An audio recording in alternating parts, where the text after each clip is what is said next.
Good morning to you traders just joining us. As always, we'll momentarily get on with the rundown on the equities channel.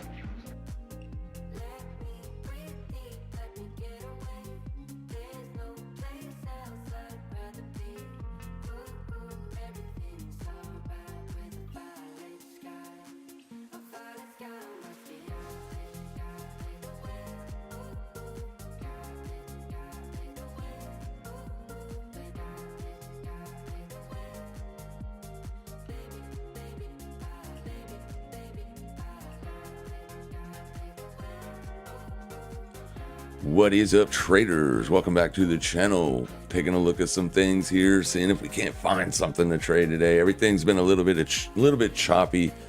Bitcoin's not really doing a whole lot. I mean, we've been trading in a range for several weeks now. I generally do not like to see this because it does kind of look as if it is trying to top out, at least for the near term.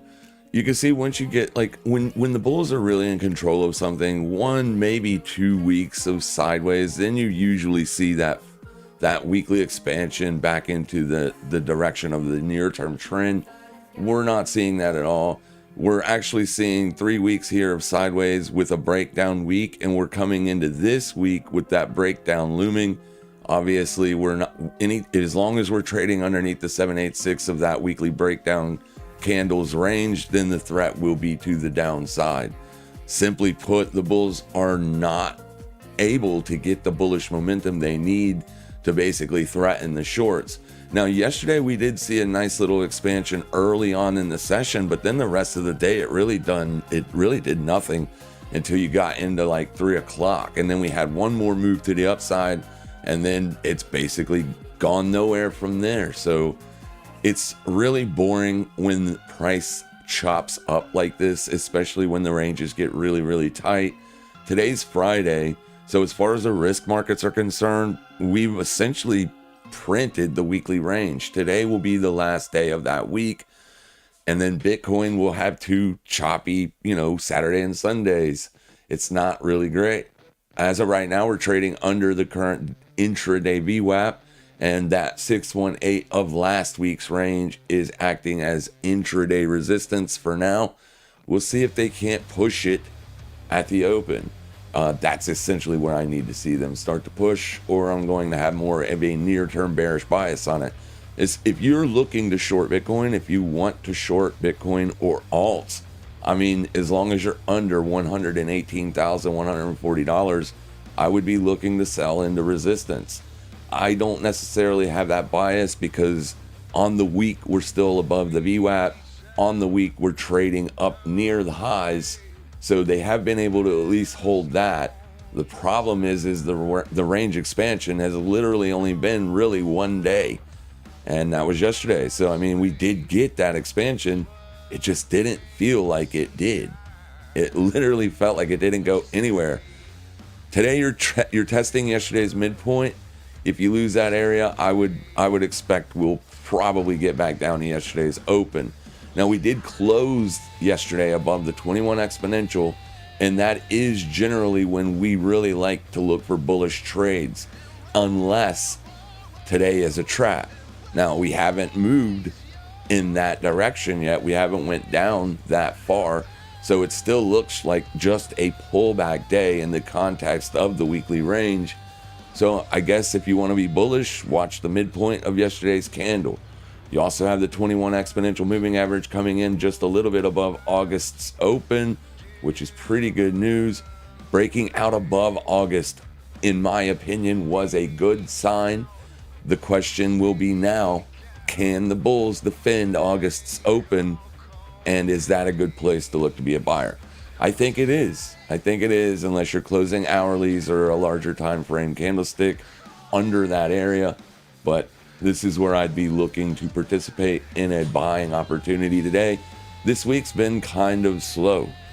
It's been really slow. Yesterday was the only day that we had that expansion, and that took place like pretty much before we got to trade it, right? So, I mean, it just... You can see here your expansion candle happened at 6 a.m. and then it was sideways for the rest of the day. And then this candle here is at 1500 hours. That's 3 o'clock p.m. and then nothing else. So it just kind of felt like, you know, we missed it, if you will. But it ultimately did test the August Open, and that was the area to look to be a buyer. Yesterday, I was trying to trade penguins, Pudgy Penguins.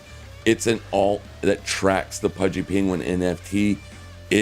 That's literally it. As far as use case, it doesn't really have any, but it was the biggest mover for the month of July. So we're looking to see if it can have any kind of continuation for the month of August. Now, this did hold support yesterday, but it broke far lower than I wanted to see it break. So unfortunately, I haven't really been able to participate in capturing any of this alpha, and it's been a very slow week. So we're up on the week. We're up nicely. I did buy yesterday when it struggled to close lower hourly candles, and it was a good looking trade up in here, but it was a position size that was too small, so I didn't take any profits, and it has since given over half of the money back. So that's where I'm sitting today. I'm just basically holding this long, wondering if I should close it and actually look to short it, because it did fail to break out here. This trend line isn't like some magnificent trend line or anything like that. You can see it's just basically coming from the low of July the 14th, and I tagged it to the low of July the 18th. And it has been chopping up here, but the longer it takes to break out from this region, the less I like it, right? It's struggling to break out, and I really don't like to see that. Your high came in right at the 618 of last week's range. Last week doesn't look as bad as Bitcoin's previous weekly candle, but it is still a pullback. With Bitcoin, you actually broke down through support and closed under. So with Bitcoin, this week is still kind of being looked at as a bearish pullback, or a dead cat bounce. That's why it's, I guess, struggling to break out. A lot of people are shorting it. As far as your risk markets are concerned, S&P 500, choppy, as we had a pretty good size move lower, and then it's just been slowly moving back to the upside. If you look at the weekly range here, we had a big breakdown last week. We're in the same scenario. We traded up to the weekly expected range high, which last week I basically told you at the end of the week, if you were looking to be a short seller on ES, this would be the area to do it, or at this daily resistance area, which came in just above. And that's literally where it rejected. So right here is that daily res, and you can see it is just above here. That is literally where yesterday rejected. So that would have been the short to take. Now I bought it the other day when it was testing, what was that price exactly? It was testing the monthly midpoint, the previous month's midpoint. So I'm still holding that trade, as it's got a couple days left on, or at least until expiration. It's a longer, like more of a swing trade type of deal. There is 28 days left on the contract, so there is still plenty of time for me to hold it. But as long as it's failing to close hourlies back above yesterday's close right there, then obviously I'm going to close that trade out, because we're not getting the expansion that we want to see. As far as the VIX is concerned, it looks really good for upside continuation, as we did break back under the yearly opening range on the VIX, and we are currently pushing lower. This is this is the day's range for now. Yesterday we traded up into that area. That was the area that we wanted to see act as resistance, and it did kind of hold, but it spent most of the day trading up there at that area. Here is the 30-minute chart. You can see that we traded up. We were tagging it as early as 11 a.m. and then it just kind of drifted, stayed trading at that area until late. So that's what we're looking at. Oil did get a lower push. The governments of Japan and South Korea are arranging for the South Korean president to visit the neighbouring nation later this month to hold talks with So oil has been trading lower. There was a short trade able to be taken on that trade or on that chart on Wednesday. I did not participate in that trade. If you're still holding it, it looks okay. Just be careful because you're 1, 2, 3, 4, 5, 6, 7 days into this move lower. I know you can't see the chart, but it's, you're working on 7 days in a row. So you could see a bounce today. All right. If you took the short on Wednesday, you might want to think about taking profits. Yeah, that's what you got on oil. So let's go back over here to Fartcoin and get ready to see what this thing wants to do. As of right now, it's pretty mixed. We have a few assets that are red. We have a few assets that are green, but nothing is like massively up and nothing is massively down. Total 2 and total 3 charts are both pretty much unchanged on the day, as your total 2 is setting at 0.17% up. So it's basically just a doji for now. And then your total 3 chart is exactly the same, a doji for now. But it looks good, right? This is a very constructive chart. As long as you're trading above the yearly opening range, I think the threat is to the upside on this. However, if you look at the weekly really looks rough. I don't like to see this, but clearly it's at least fixing some of the damage that happened last week. I would just like to see it be a little bit more momentous to the upside. And that's kind of like what we're not seeing. Yesterday was that move. So we'll see if we get upside continuation today or not. Will it reject? Nobody knows. You're looking to short alts, then clearly that's the area you want to see it fail. And as you can see, it's currently testing that area as resistance right now. And let's look at dominance, and then that'll be pretty much it. Dominance looks really good as far as for bullish alts, but it's still in a range. It's in last week's range, same as everything, but you're trying to break down here. So that's pretty good. I like where it is as it's under the 786, and yesterday you closed under the 786. So I do like that. So the dominance chart is more suggestive that we will potentially see continuation to the upside today. Right? Here we are. Let's go intraday, look at it. Intraday, you're choppy. Like you started right here is your open. So for the Asian session, we did have that move lower and then came into the London session. You did sell it back down again, but there's been no downside continuation from that point. So moving forward, I want to see 30-minute candles failing to close above 60.84. On Fartcoin, the level that I'm currently watching is just the last 2 4-hour candle swings. So we have one right here, and then we have one right here. So I would love to see support come in at one of these 2 areas. If that happens, then I can be a buyer and I can target at least 4-hour res, right? But I would like to be able to target a little bit higher, but we'll see what happens. We're trading above the $1 spot. I definitely want to see that price hold, as that was the expansion higher. That's where you got the breakout. You closed above all these resistance points. So we want to see this thing continue higher. You are trying to catch support at the 50 exponential moving average, but I would just focus mostly on those 2 points, those objective price points, to see if we do in fact hold as support at the open. We got 6 minutes until the open. Thank you guys for joining in with the live stream. Madge is reporting for duty and booty. Good morning, King Money. What's happening, Bravo? Good morning, champ.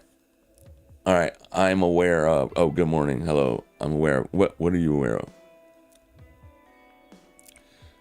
I am aware of your bullish Bitcoin targets around 150K. What would be an invalidation level to call it? The top is in, a death cross, etc. Well, if you get a death cross on your higher time frame charts, you're going to already be well off of the highs. Basically, the way that I analyze price As long as your daily candles are closing above the 21 exponential moving average, then the threat is to the upside. Then there's no, like, if I'm holding long positions and I'm getting that kind of reaction off of the chart, then I keep the long position on. It's when you start closing dailies back under the 21 that the threat is to the downside. If you look at the 786, generally for supreme weakness, for like when the bears are really in control of price, generally the midpoint should hold as resistance. The fact that we broke above that yesterday does suggest that the bears are not quite there, but traps exist, and we know that traps exist. So if yesterday is a bull trap, we will see that today. So like if you start to see really big intraday swings lower, then there is a chance that the bears have actually still got this. So we're not out of the woods, but yeah, just watch the 21. As long as you're closing dailies above that, you're in good shape.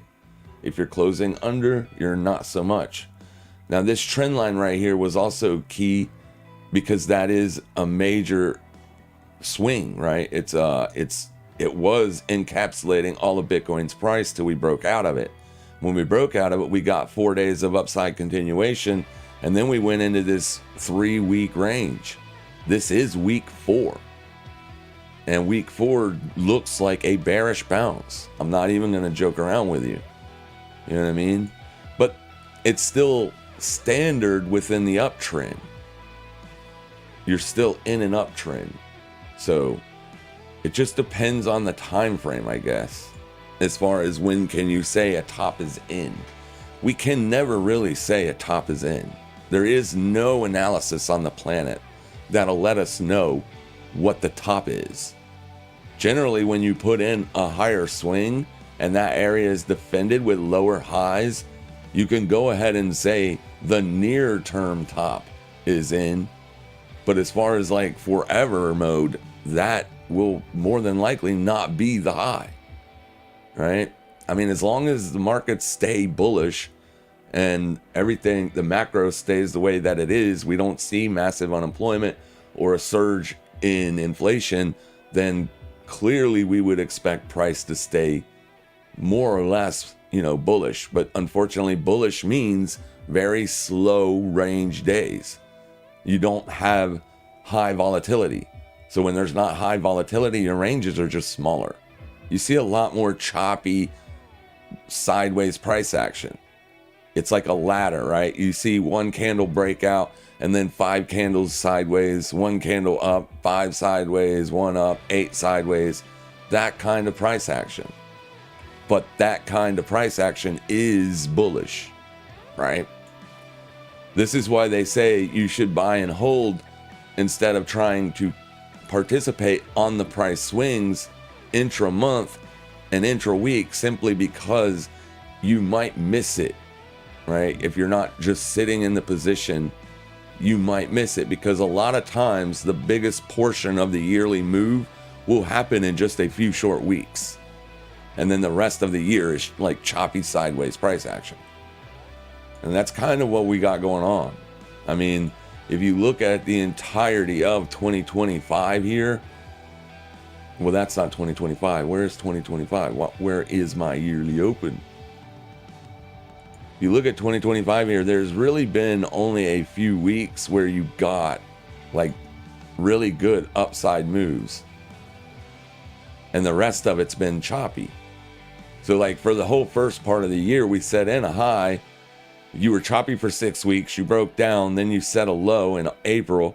That was your biggest part right there. That was the move. You see what I'm saying? Like, and then the rest of the time, it's just basically been choppy. Just basically been choppy.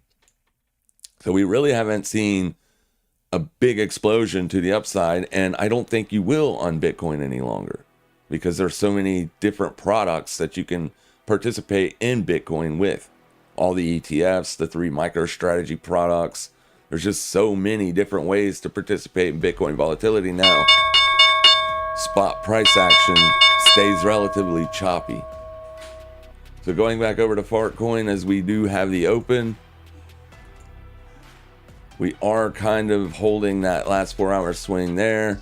The 5 minute chart, clearly with the moving averages, looks like you should be looking for bearish trades today. So we'll see if that stays the case here. I do like this. This looks okay. So if it pushes back down into this area and stops going lower, then I'll look for a long. And I can even look for a long at this area here.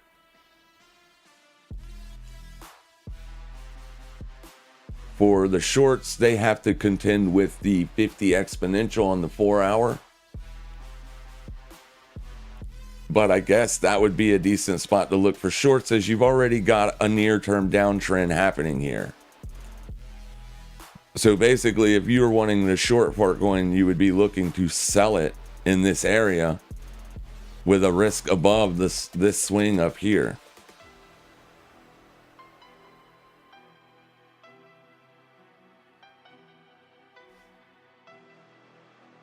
I wouldn't do it like right this second. 9:30 is the most volatile time to trade. That's when you get the biggest chunk of volume. S&Ps are currently moving higher. The last 30-minute close on Bitcoin was a bullish candle. It was this expansion right here.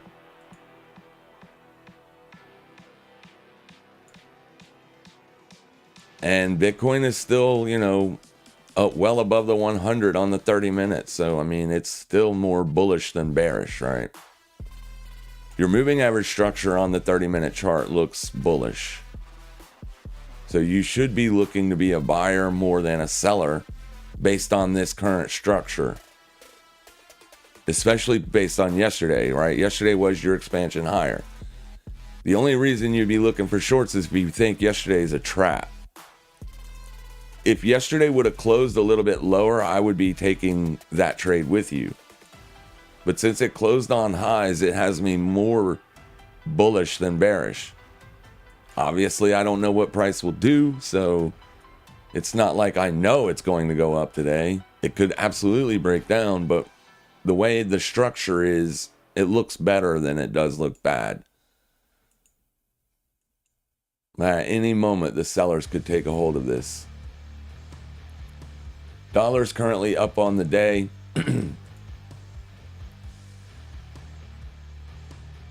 Also, remember, you're at the top edge of the expected move on the SPX. So you're going to see sellers try to hold it here.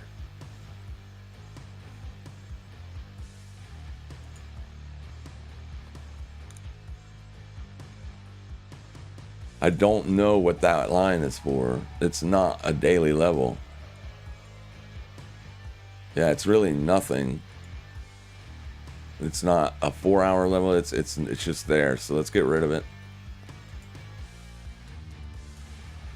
The first 30 minutes is going to be key. People are going to be shorting it, looking for gap fill. Obviously, yesterday was a bearish day, so they're going to be looking for downside continuation. And like I said, this is the top edge of the expected range for the options pricing mechanism, the market maker expected move, if you will. So, I mean, clearly that's going to be resistance, or people want it to be resistance. It's hard to buy it when you're up into this area. Obviously, if it breaks out, you could see a continuation move, which is what I want to see because I'm currently holding longs on this. But it is in an area where you should be taking profits. So more than likely, I will close this trade if it doesn't show me here pretty soon that it does want to look for higher prices. But we're just the first 5 minutes in here. Right now on the NQ, you are currently rejecting your intraday VWAP. So if you're new to the channel, up here is the NQ daily, and down here is the NQ intraday. So these are 15-minute candles. This is going to be your intraday volume weighted average price. Generally, for bullish biases, we want to see the NQ maintain support above this level. This is your ES intraday chart, and up here is your ES daily chart. Well, here, let's do this. So the daily looks okay. You're trading inside yesterday's range. You're also trading at the top edge of August's volume weighted average price. This is a volatility band, kind of like a Bollinger Band, if you will. So you do have a little bit of resistance up here, but you are trading above your daily resistance levels. So I do have more of an upside bias today. So I'm going to try to take a long scalp here on Farcoin right now. I'm going to go ahead and buy it as it's, it's trading right in this area. This will be a pretty easy area to mitigate risk from. All right. You can see I'm already working with a little bit of unrealized P&L on the day. That's okay. The week wasn't like a great week. Last week was a great week. This week it's kind of just been like, right? It's been break even days the last 2 days, really. But we'll see if Farcoin can hold support here and start to make that big move higher. If it fails to do so, I will get out of it pretty quickly. I can risk up to $50 on the trade. So let's go back over here and take a look at a few others while we're waiting. Solana's up 0.4% on the day, so it's got room to move. The good thing about it is some of these are structured at areas like the XRP. You're literally trading at the open of the day. XRP generally moves anywhere between 1.5 to 4% per day. So if you're trading at the open, that means you got almost a 2% move you could look for to the upside, or a 2% move you could look for to the downside. A lot of them are like that. Litecoin pretty much unched on the day. It's a little bit red. It's down 0.2%. Litecoin is one of the better looking charts, unfortunately. Yeah, it is. You've broken out. You got really up there on Tuesday and then rejected pretty hard. Wednesday you had downside continuation, and then yesterday the bulls were able to take it back. This is your current price range. You're just basically, you've tested daily support there on Litecoin. Those are generally the areas where we want to look to be a buyer if we're trading and closing above the daily exponential 21, right? So that would have been the buying op on Litecoin right here. That happened at the London session. So the London session put in the low of day so far for Litecoin.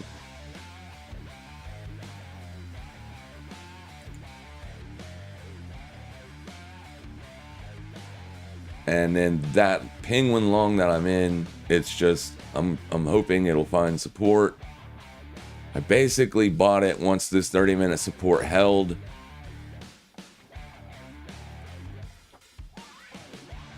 I didn't want to be a buyer under this point down here because it was threatening to go lower, but there was just so much support down here, and it was holding at the weekly volume weighted average price. So if I turn off these moving averages, the green line is your weekly VWAP. Blue is the monthly. So this is August's VWAP. This is this week's volume weighted average price. And then this is yesterday's volume weighted average price. But we want today's, not yesterday's. So you can see that is acting as resistance, or it did earlier. So not all alts are doing the same thing. Here's your London session on Penguin. So the London session, in a sense, put in the high or the near term highs. That's not your high of day. Your high of day is there, but you get what I'm saying. They sold Penguin at London and they bought Litecoin, which is weird, right? We generally want to see all of the markets doing the same thing. We want to see them all pretty much doing the same thing. And when they're not, it makes it a little bit more difficult to get a daily bias across all assets. This is a support zone, so I want to see it hold.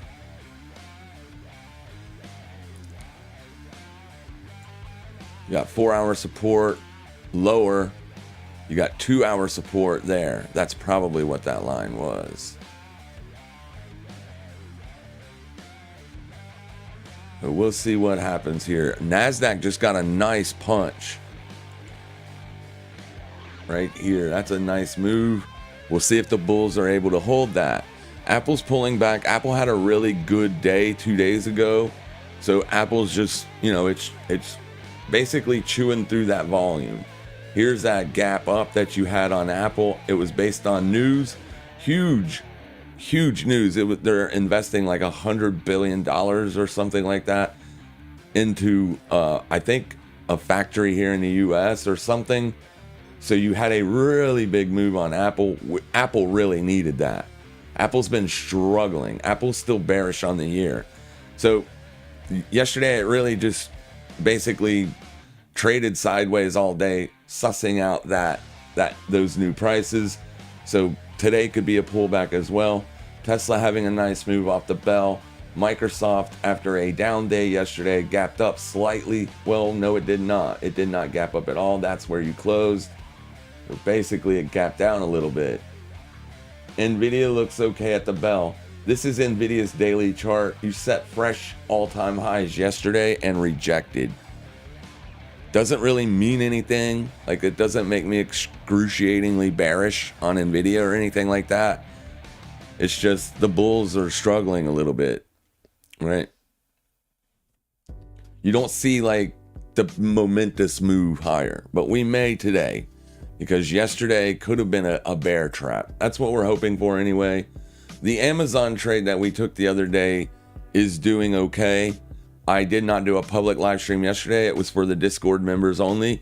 So we discussed this yesterday, and I was basically telling those people that if you guys did take this trade with me the other day, I can't remember. I think it was on this day right here, because we were trading back above this swing low. We were looking to get long for a liquidation break. Plus all the analysts were like super bullish on Amazon. So we bought it down here.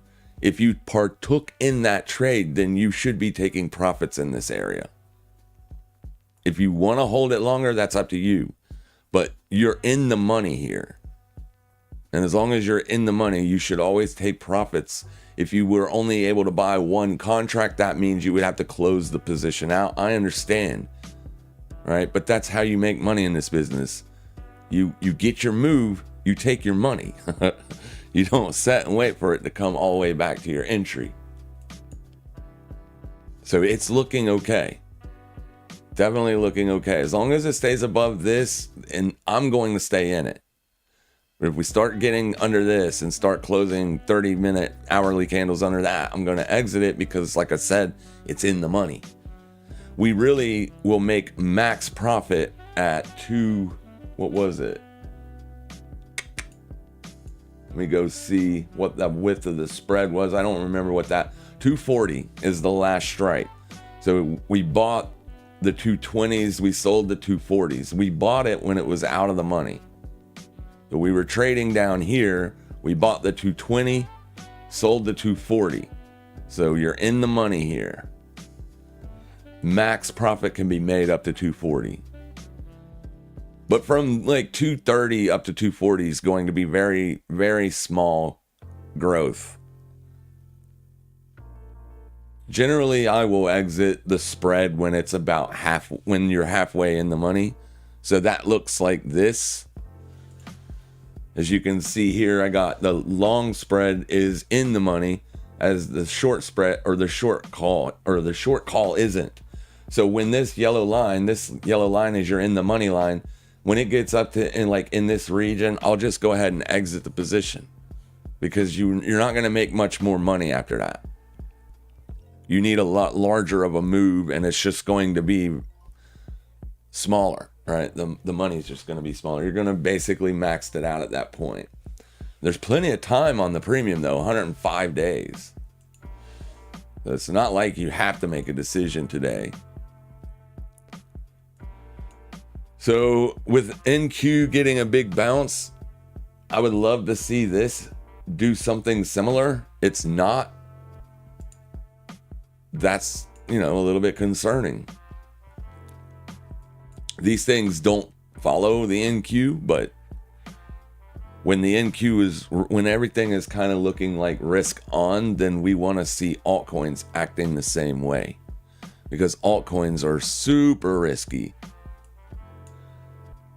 And as far as the yen is concerned, it is like moving lower, so that's good news for risk on. Here's the yen. So it's been consolidating since we had that NFP print, and the sellers have won for now. So it's trading at the bottom edge of this consolidation range. So a breakdown would be better for risk on scenarios. Now, clearly, if this starts to break down and continues to go lower, that's going to affect our short USD JPY position. I get that. You also have to decide what you want to do with that. We might be able to find a different pair to participate in dollar short positioning instead of looking at the USD JPY, right? We do want to be positioned for short dollar. The USD JPY, as far as I was concerned, looked the best as far as the chart for that move lower. And we did get that, but I wanted to see continuation after this day. We did not get that. So it looks to me as if though the sellers are failing. They're failing to take control of this. And you can see why. You got a cluster of moving averages here on the daily time frame. So I'm not exiting the position yet, but I mean, if it starts to break out and move higher, then it will threaten our shorts. My short is setting up here.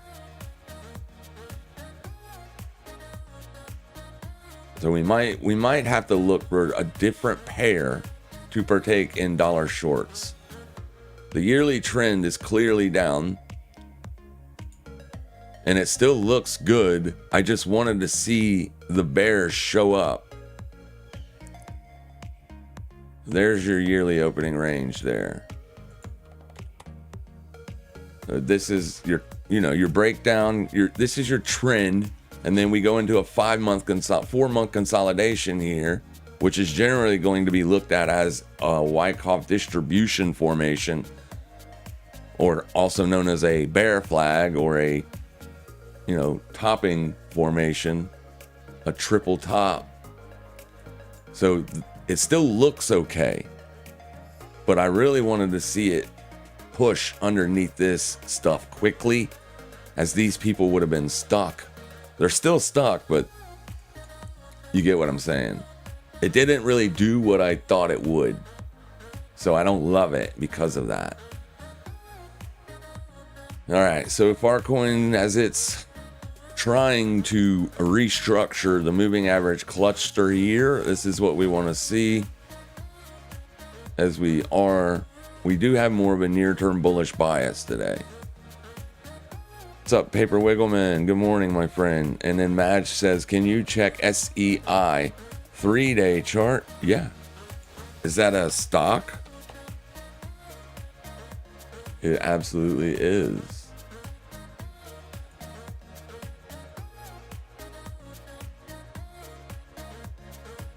I'm 80% Bitcoin and 20% SEI. Kind of irresponsibly long, but...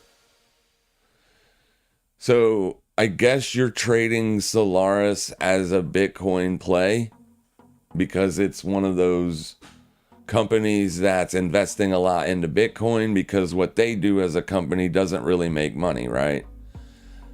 If you're going to try to trade these kind of plays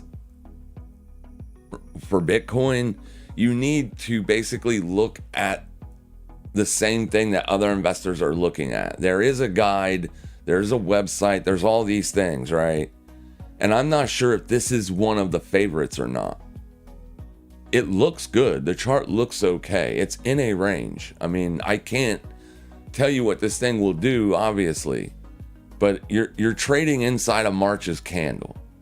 So March is the breakout point. As you can see, both times that you were trying to break out of this range, you failed. So you failed to break out above and you failed to break out below. So you're just in a very large consolidation range. Unfortunately, that range is so wide. Like you're looking at a 50% range. So anytime you have a range this size, it gets a little bit daunting to try to stay on the right side. So the only thing that I could tell you here on the near term, as long as you're staying above July's low, you're okay. If you're positioned under that, if your long entry is above July's low, then you might be in trouble. Because you've opened the month of August and so far you've just wanted to go lower.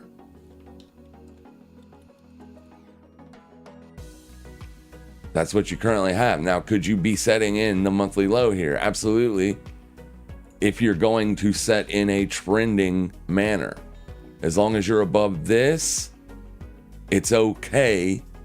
It's not great, but it's okay. Whenever the bulls are in control of price, we don't want to see super deep corrections. But I would say as long as you're trading above 29.52, you're all right. If you're under this, then this is the threat. If you're under 29.52, 27.65 is the downside target. So hopefully you're in it under $27. And if that's the case, then just watch 29.52. You start closing daily candles under that, then obviously you're going to be looking for a move down to there. Could it find support before that? It could. This is where you would want to see it find support. Or at the worst case scenario, put in a bear trap and then go. That whenever you have to rely on a bear trap being a bear trap, though, you're not in the greatest position. Right? But yeah, as long as that area holds, I think you're okay. Clearly, Bitcoin needs to hold support today. And I would rather you be 80% Bitcoin and 20% that. If you were going to do it, I like it how you've got it structured, at least. But like I said, Bitcoin isn't looking great. The more time it spends trading in a range, it's just, for me, I never like to see that. I like to see slow growth over time, and it's just been choppy as hell for a long time. So the sellers are going to try to hold it here because this is your intraday volume weighted average price.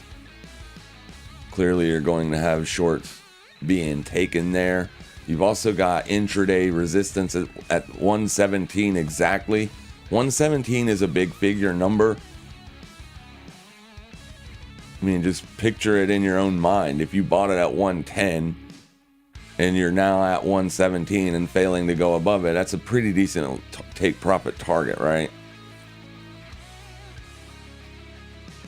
Big figures don't really matter so much on Bitcoin as much as they do on other assets, but it does stop like on the dot pretty good, and a lot of the times. I mean, 116,999, that's crazy. That's your resistance for the intraday. So it needs to break out above that. Dominance looks great. VIX looks great. S&P looks great. Right? Everything looks good for the upside to continue. For alts to get that move higher with dominance going down like that, we need Bitcoin to go up. Otherwise, it's going to be a choppy day because you're going to have the signal on the dominance to be bullish, but the Bitcoin isn't giving you the bullishness, right? So people won't be as aggressive on the longs while it's a mixed day. So I would really like to see Bitcoin get something going here.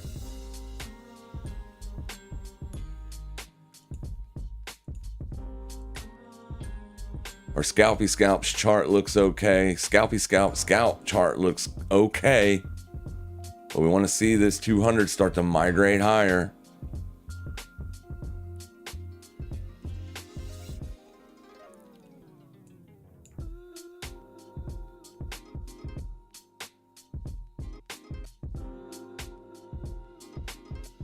Love to see this area hold as support. That's your 930 open. So we got the markets doing what we want the markets to do. The problem is we don't have Bitcoin doing what we want it to do. Everything else is doing what it should be doing for us to be long. The yen's going down. The VIX is going down. The ES is breaking out. Or not breaking out, but getting a strong move to the upside. The NQ getting a very strong move to the upside. Tesla, big move higher. Apple looking okay. Microsoft. So even when we look at the advanced decline, we're still good. We're structured above the zero, which is always a decent sign for upside continuation. The only one that isn't, for now, is Bitcoin. Oh, and gold. Gold isn't doing what I want to see it doing either. I want to see gold break down, as that would just give me more of an excuse to be bullish risk.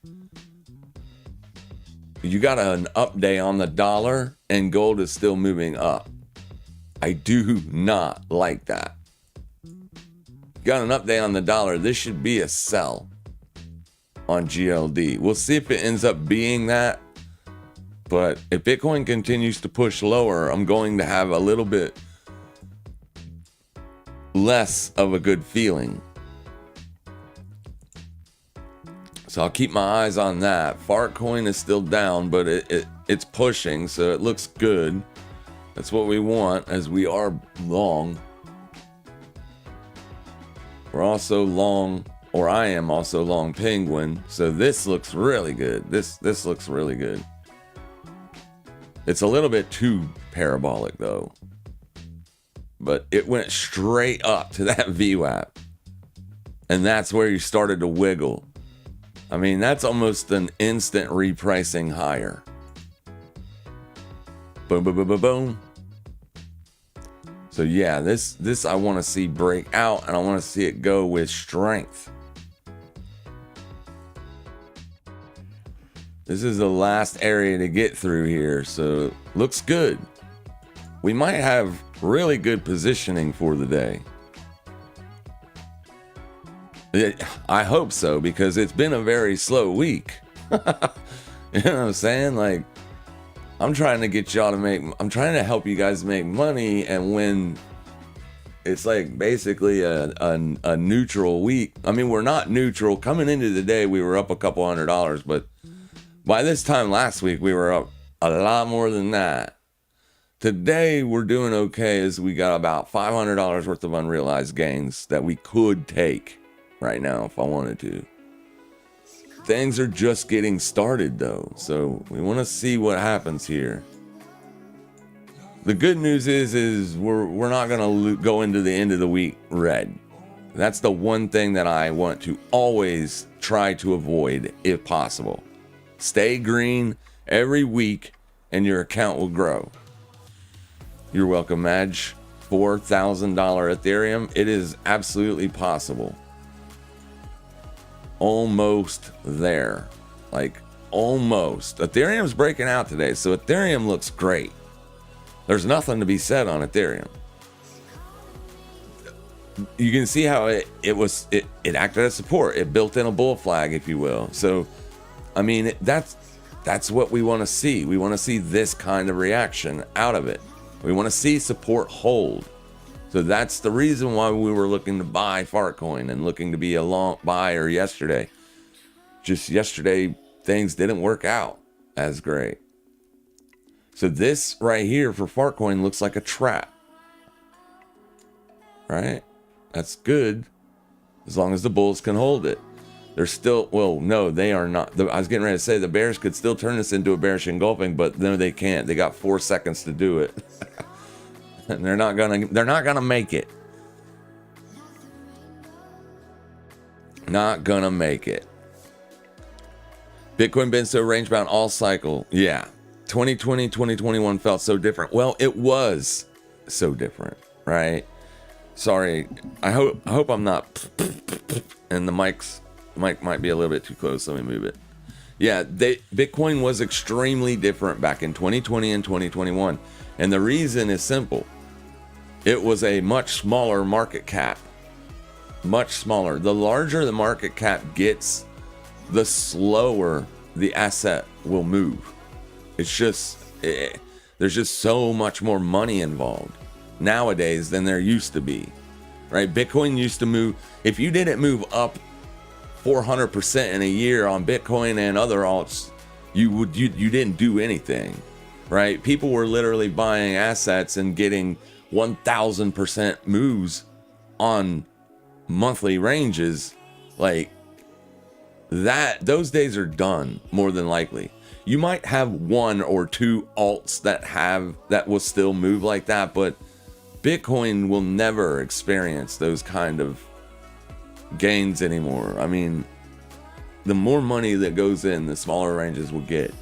Now, with that being said, Bitcoin can still make really big moves. Like my upside target on Bitcoin is a yearly percentage gain of 50%. If it can stay within that, then it's still a really good mover. 50%, that's huge. That's a huge move. Not for Bitcoin, or Bitcoin of old, let's say it like that. Not for the Bitcoin of old, but the Bitcoin we have. Anytime you can experience any percent growth on your account, you're doing good.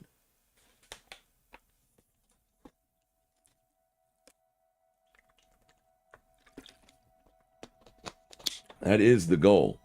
Growth. But yeah, Ethereum looks good. Fartcoin looks good. Litecoin looks pretty good. XRPs, like I said, you could have bought it at 0%. It's up 1% now.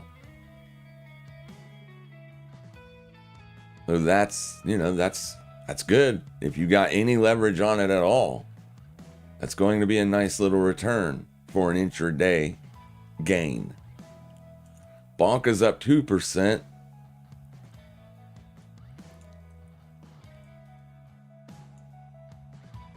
And total 2 and total 3 is up to 1.5 and 1.2%. So we are seeing things moving in the right direction.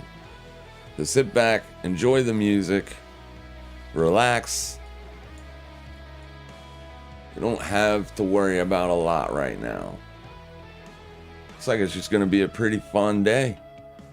After all, here I was worried about it not being fun.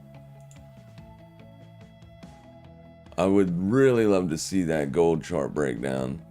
I think that would go a long way in helping the bullish move on Bitcoin. So S&P 500 is pushing up into yesterday's open. This is a pivotal point for the cash market, the SPX. You can see right here, yesterday was a bearish day. It was a gap fill day. This is a key point. If you can push up into that and above, we could see a trending day today, as all your shorts from yesterday will be stuck. Dominance looking good here. Bitcoin looking good.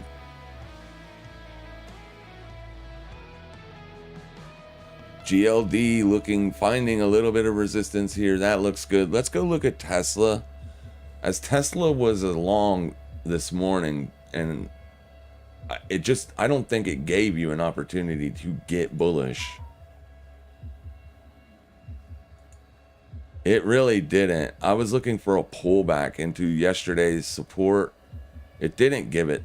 So I would not have been able to take the trade on Tesla. But coming into the session open, I was looking for a wick down into this support zone.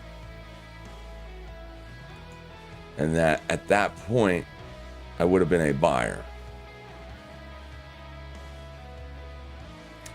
overall, Tesla is just still inside this broader triangle. So there is a pretty large move expected to come out of Tesla once it breaks out of this. You are into the last swing's resistance, though. This would be a profit-taking area on Tesla if you did buy the open this morning.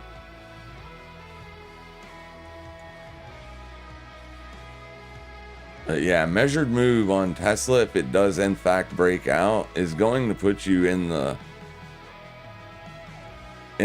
up on the year almost, right? So that would be targets. We could break out above June's open, and this right in here, you could target 367.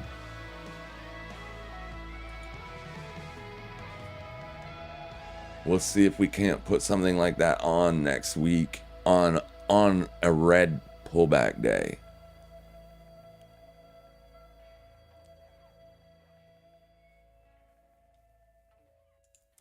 So Farcoin struggling. It's just barely up on the day, up 0.5%. So it's struggling at the open. Right there is your daily open.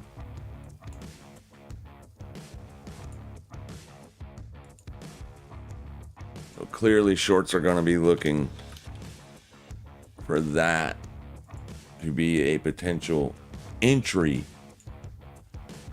So we need to see Bitcoin continue.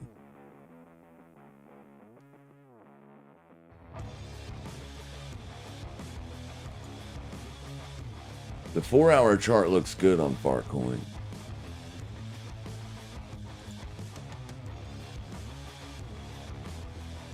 A little bit higher and you'll have a bullish engulfing. This is the weekly 21 exponential. So it's got to get above that. That's going to be a huge area of resistance as well. So even if we put in a bullish engulfing here, it still doesn't matter. It's got to get above this. That's why it is struggling. But everything's still looking good. Everything is still working the way it should be working for these markets to experience a little bit of lift. Can we hold it is the question.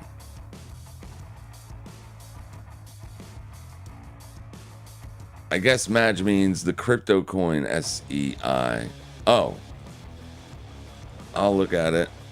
Farcoin is rejecting pretty hard here.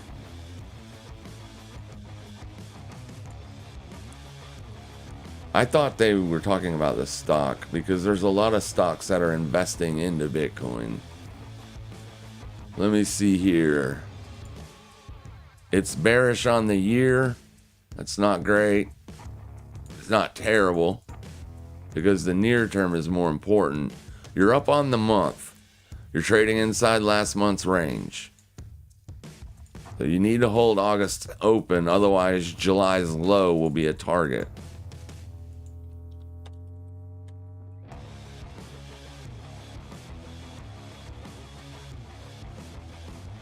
So it looks okay.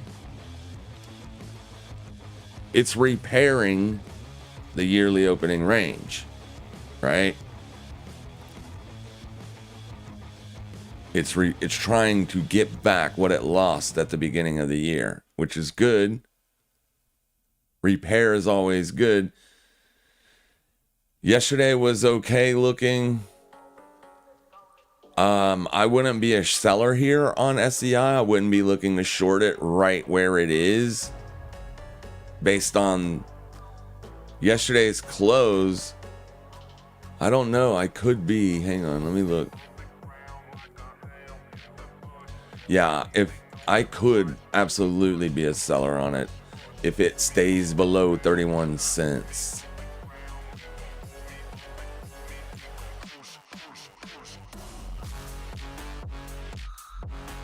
I don't see that happening, but it could.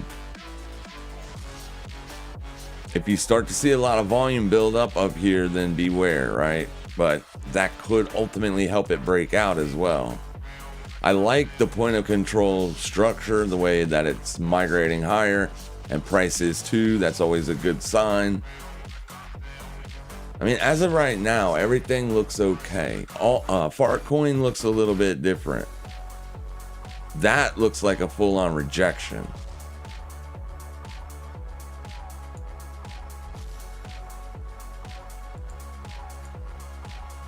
It's still got some room to the downside before it is considered a rejection. We don't have the intraday VWAP on Fartcoin? What happened?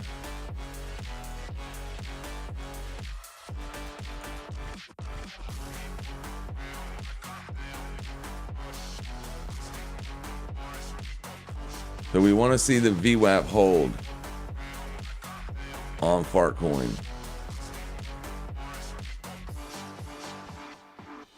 As if you break under that, it's going to look like a rejection. If prices get back under this stuff down here, that will be a rejection. It needs to hold here.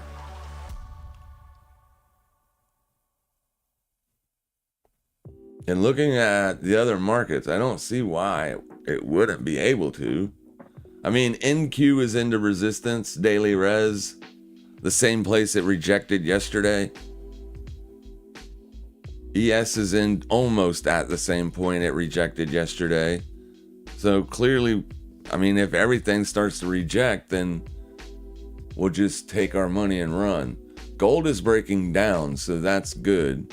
It hasn't broken down, but it's moving in the right direction for me to hold alts long, right? As long as GLD continues to go lower today, then I will like alts a lot better. This would be a buying opportunity if you were looking to capitalize on the upside move on Fartcoin. Bitcoin is rejecting as well. So, I mean, this looks like a rejection. This doesn't look good for Bitcoin. If Bitcoin fails, then alts probably will too. This is what I'm talking about. This is what makes it so annoying.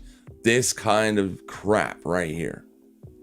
You just don't get your upside or downside even continuation.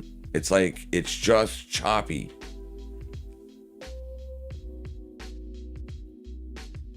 So annoying. So I'll just sell it. If it breaks down, I'll just sell it. So if Bitcoin is unable to close 1 minute candles higher than 116,974, then I would be a seller. I want to see a bullish reaction from down here. It needs to hold this area, in my opinion, for an upside day, right? For a trending upside day. What we've gotten off the open was nothing. It was just a move higher. That's it. It wasn't even a liquidation. You didn't liquidate nothing but all the sellers that were early.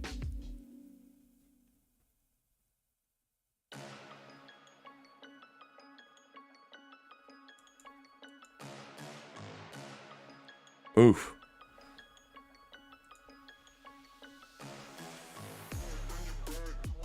So it's weekly supply. Boom. That is a bearish reaction at an objective level. That is typically a short signal. For me, I don't like this though. I would want to see the point of control up here for me to take that short.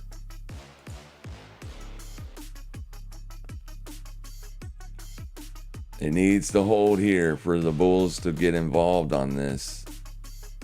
The day traders, the momentum scalpers.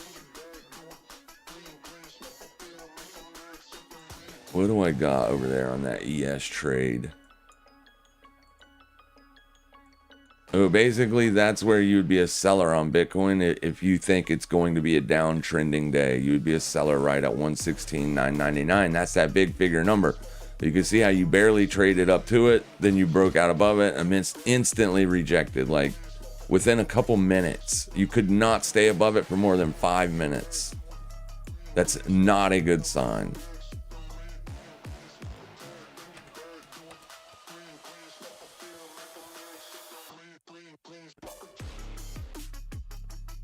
Yeah, Fartcoin is essentially given back all of its gains from the time we entered. So it's looking like it wants to make a bearish engulfing 4-hour candle.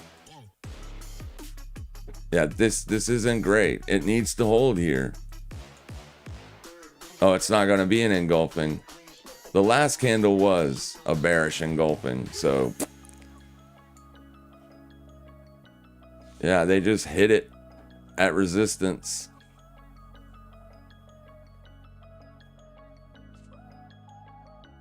We weren't up enough on that trade to take profits, really. So it is what it is. We'll see if it can hold here, but it does not look like it's going to.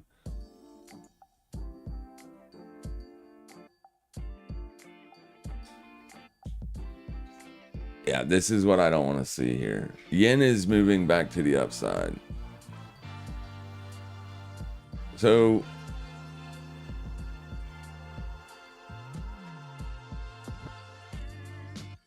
I'm going to close my S&P long right now. It's up 143 bucks. So I'm going to just take that money and run. I mean, I'm in the money, right? I'm in the money good, so I might as well just go ahead and take it. If I get filled here, that'll be a $143 gain. Boom, I'm out. Game over. It is what it is. I'm not liking this reaction here.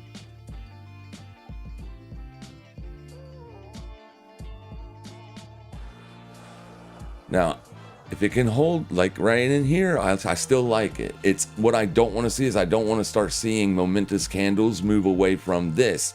Because if we start to get candles that look like this, then your whole trend has shifted. And then we would be more prone to be a seller than a buyer.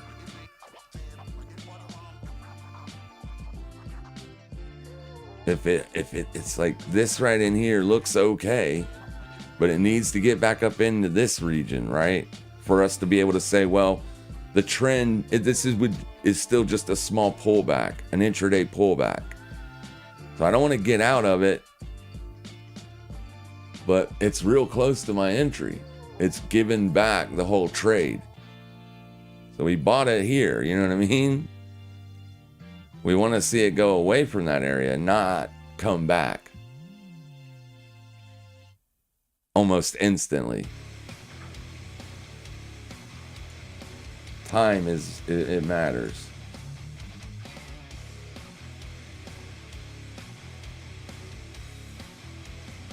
You're seeing the same thing across the board. Huge rejection. Huge rejection. So everything looked bullish. Did we get some kind of bearish news? No. I mean, US, this is the news that we got. US, last news we got. US and Russia reported planning Ukraine deal to cement Russian territorial gains. Oh, maybe that's what the market don't like. They don't want Russia to have any of Ukraine. And so Russia basically invaded a country and stole the land. I don't know. I doubt it's that news. It's just everything's been so choppy and range bound. It makes it simpler to just sell the range highs, buy the range lows. But we're definitely losing this. The trend is being lost currently.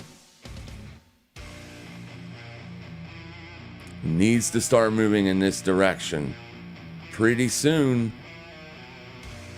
or I'm not gonna like it. Come on. You can do this. VIX still looks so good. It's Bitcoin. It's literally Bitcoin's fault. That's the one that's giving it all back. The S&Ps are still on highs. VIX still on lows. Bitcoin is the one that's giving it all back. So this looks better than not, right? We don't want to see it start to get continuation away from the 200 in the downside. Because once you get that, then all of the longs are going to be force liquidated, and then you're going to see a bigger move lower. So now we have to see resistance taken out to the upside here.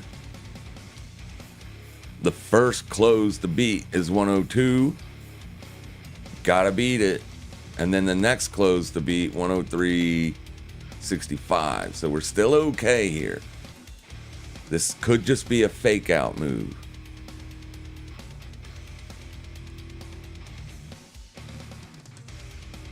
I don't like being under the VWAP. It's anybody's market right now still, guys. It's not like one side of the trade is not definitely got this. It is still literally anybody's day. But this is important at least.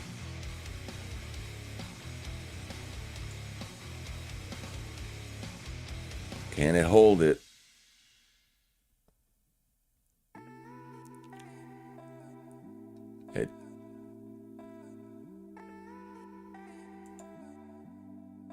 Oh, Penguin doesn't look good at all. Penguin looks like a short, but I don't want to close that position, because if it ends up breaking out, it could be a really good trade. I'm gonna give it some time here, but I'm not loving this reaction.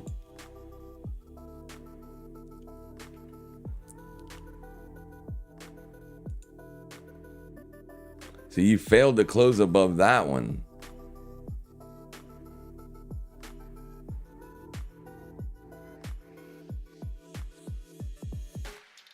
Get your butt up there. Come on. You can do it. All right, so we have a better close, but I mean...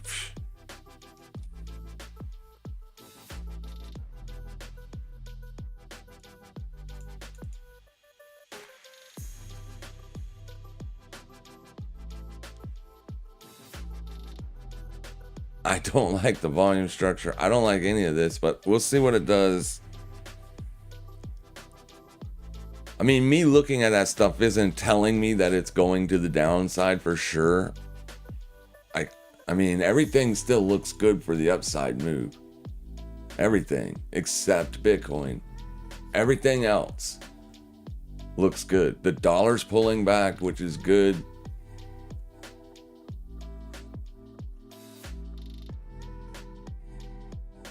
It's not good for the gold trade, but gold is even moving lower. I mean, it hasn't moved lower. It is moving lower. It still looks the same as it did, but 30-minute candles, obviously it takes time, right?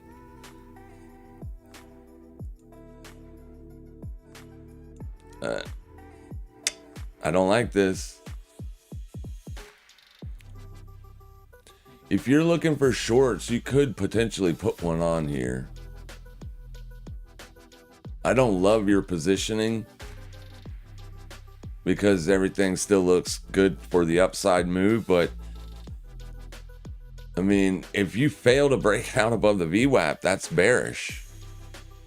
If price stays under this line right here, that's more bearish than bullish. You no longer want to hold shorts if price is pushing above that and closing, like, right? You don't want to see that. But as long as you're under here, you can hold a short.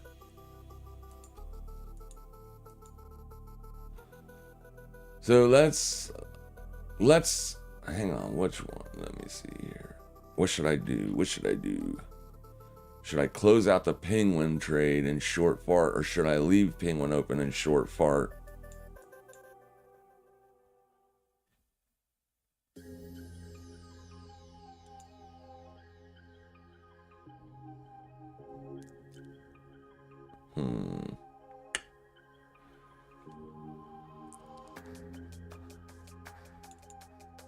Let me get some volume to the upside. Let me get some volume and let me get an upside move.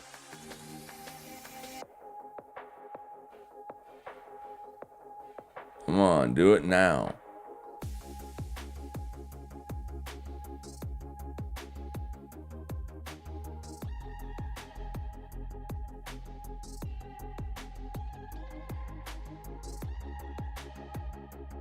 Let's go. That's good. That's what we want to see. But we need to see you break out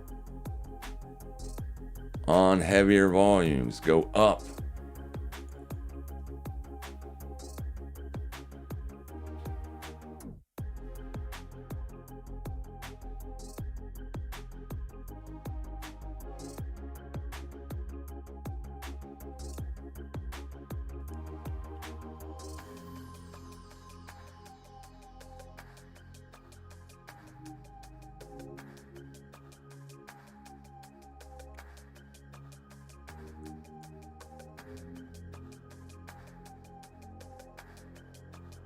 Bitcoin looks like a failure, man.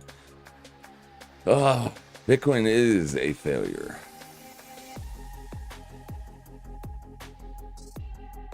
I mean, that's not what you want to see.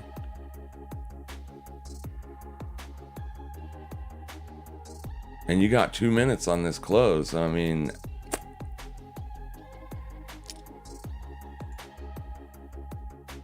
so yeah, I mean, that's a complete rejection.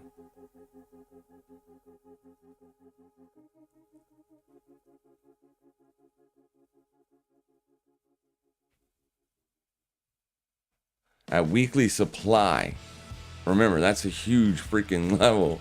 It didn't hold the first time it went in. The second time on the test, it held.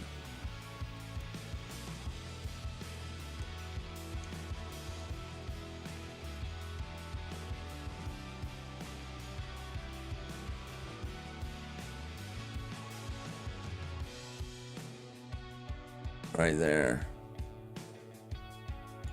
It is a supply candle because you broke out above resistance, so that made people think you were going to see upside continuation and then dump. So that's what makes it supply. And that was, if I would have been shorting that, which sometimes I do, but today I didn't. If I would have been shorting that, this would look good to me. I would still hold that. Like, I'm not seeing anything here on this chart that makes me want to exit that short. And that's sad because I'm holding 2 longs. This looks like it's getting ready to break down, guys. I'm going to close the Fartcoin long and I'm going to get in it short because it's this simple. I'm holding a long on Pingu. So Bitcoin ultimately does find support. If Bitcoin ultimately does find support and runs, then this trade will pay me good. Whereas this one isn't doing anything. I'm up $41. So I could exit this, look to short right at the open. So if we do get a breakdown move, then I'd be positioned here. The best position was obviously at resistance, but we had a long side bias. We still do have a long side bias. Look at this stuff. Your VIX is low. ES looks great. Dominance looks great. Dollar looks okay. Oil is breaking down. That's good. That's all good. That all is risk on. But Bitcoin looks bad. It looks like a rejection. And Bitcoin can sometimes lead these things, right? Because Bitcoin is considered a more risky asset class than your S&Ps. So a lot of times you'll see the move happen on Bitcoin first and then follow on over into the S&Ps. And this is a rejection.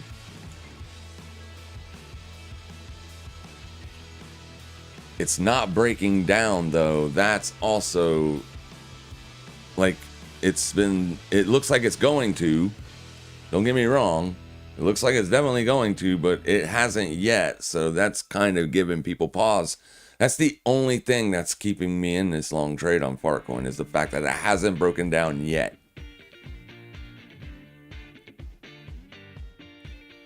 That is it. It needs to do something. There's literally no volume in here. But I guarantee it, if I pull up like the volume over here, it'll look good.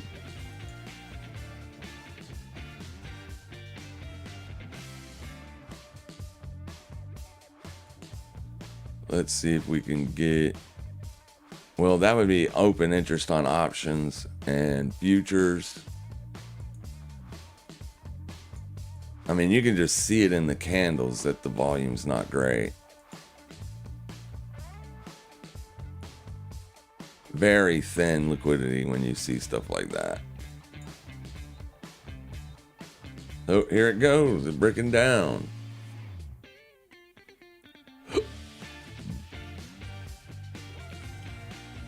That would be the rudest play ever, really. Get up there, get everything, get everybody nice and bullish, even put in a move like this to make it look like an absolute rejection, and then rip it in everybody's face, because this is going to force people out. It's literally trying to force me out right now. The only reason I haven't closed it yet is because there's no momentum lower yet. But it's getting ready to come. Like any minute now, this thing's gonna put in one of these freaking things.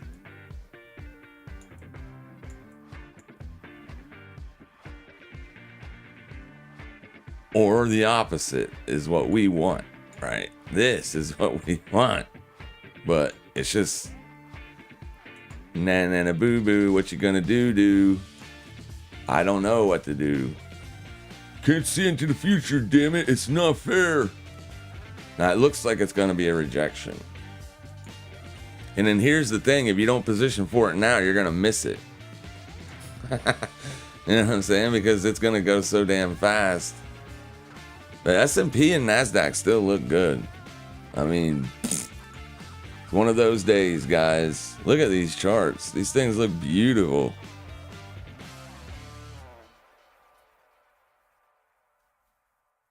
It's Bitcoin that's sucking ass today.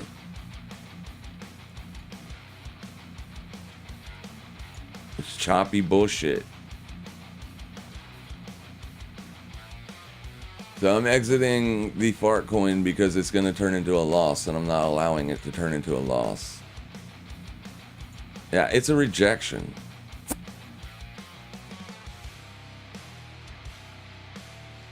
Choppy horse shit. There's nothing we can do with it.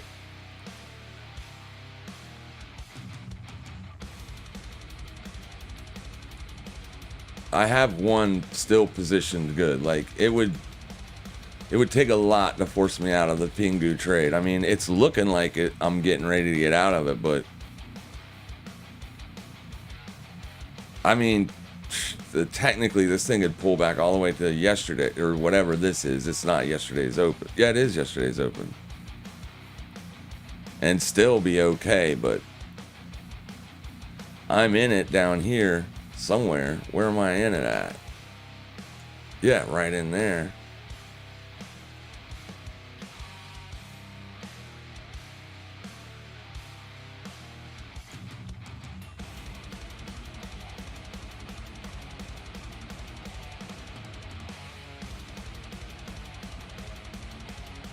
Right here, yeah.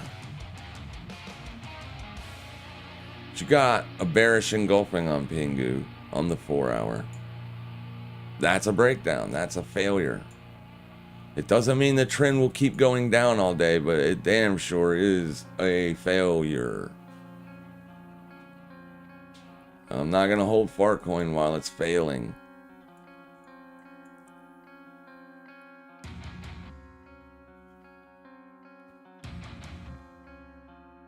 I don't love the short though, man. I'm telling you. I don't like the idea of shorting it.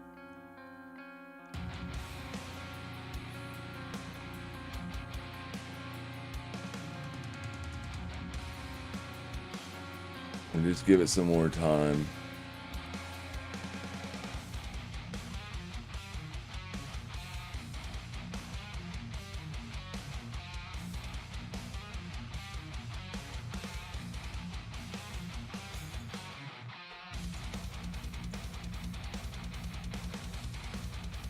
But still holding that swing for now.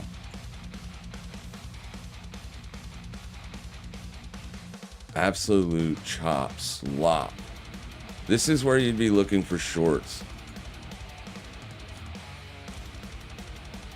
I don't love the short.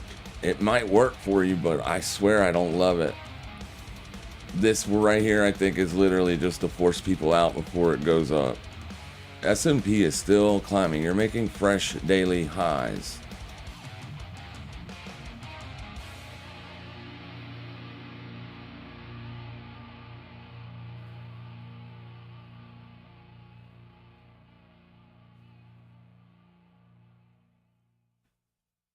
Surely that's not all the Bears has got.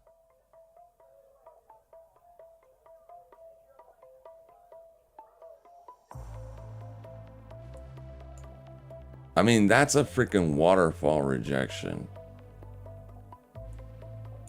So brutal if it continues up after that. So brutal.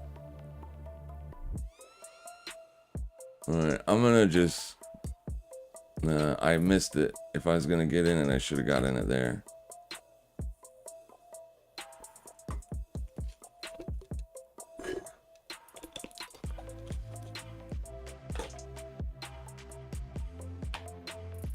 Sorry guys, I was hoping we were gonna nail a trending up day. Everything looked good for it. It really did. And I mean, we pretty much did get that on the ES.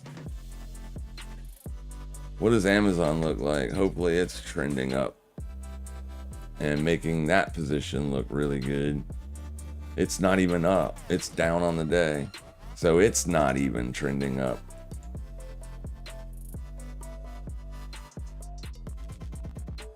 It could, but it looks more bearish than bullish today.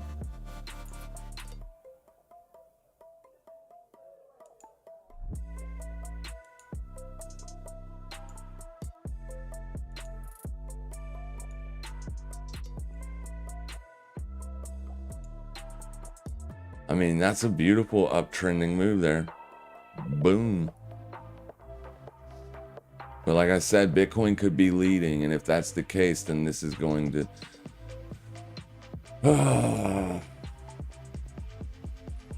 I hate you, Bitcoin.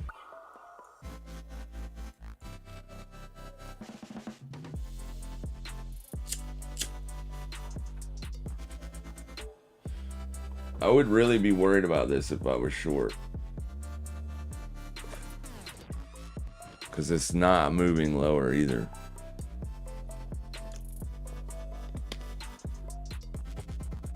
It's just not doing anything.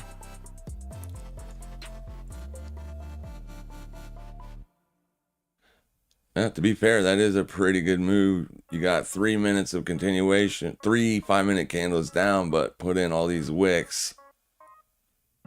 So it's probably just getting started. Breakdown is incoming. Low of day is not far. So another reason why I don't love the short. Low of day is just right there, but it probably won't end up being the last low. In that case, then, like if you just put in a liquidation wick and then started to go up, I could see that playing out later on in the session. But I generally want to see my trending moves happen around the market open. And then just continue to trend all day. Those are the good days. We haven't really been seeing that though.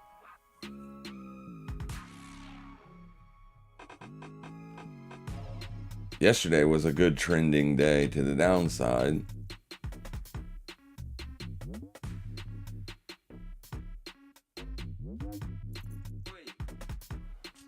I'm wondering if we should put in a short side scalp on the ES. No way, the VIX is still pushing lower. Yeah, Bitcoin's running to make a low of day. Fart's down almost 3%.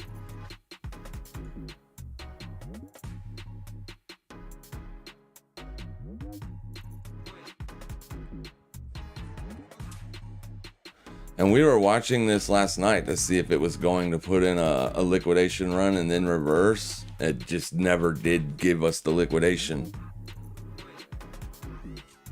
It did happen though at London.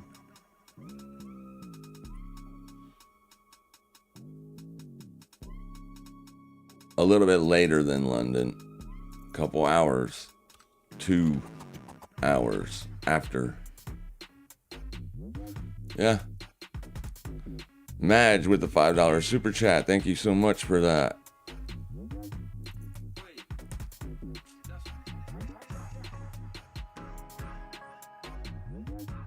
Yeah, the analysis still helped. I get you. Yeah, because the analysis is going to be the same across all asset classes. It doesn't matter the asset at all.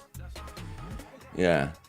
I use the same strategies across all assets. So I'm going to exit. I'm going to take my money on this on the next pop on that other trade because I don't like this price action. Don't like it at all.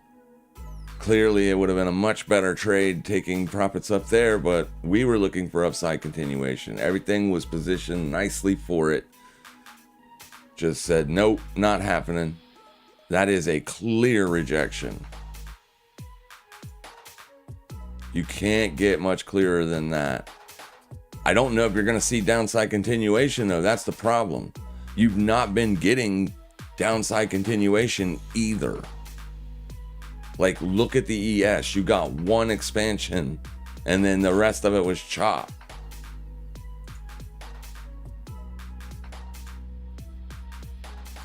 What was I looking at? Yeah, one candle down and that was it. Last week you got 3 candles down and that was it.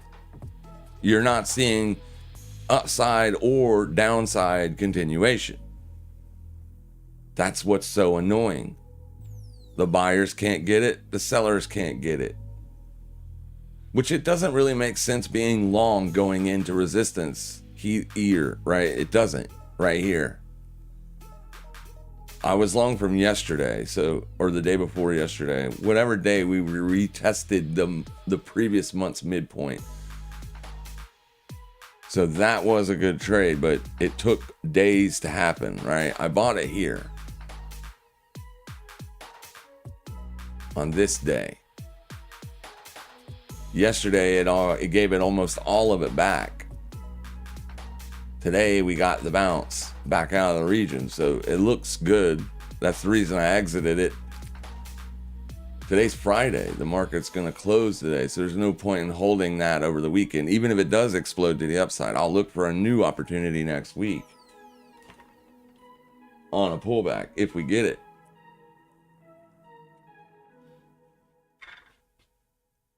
But altcoins just can't get continuation. You're at the bottom of the range, July's lows. So it's just going to take more volume to push it through. And then, of course, Bitcoin not giving you continuation either direction. It's just staying inside the range. The VIX looks great. The VIX looks great. This is the exact way we want to see the VIX react. I mean, even gold looks good for downside continuation because you've got an expansion candle lower, and this 30-minute candle so far is staying under the midpoint. So it looks like you're potentially going to see downside continuation on GLD, which would support an upside bias on Bitcoin.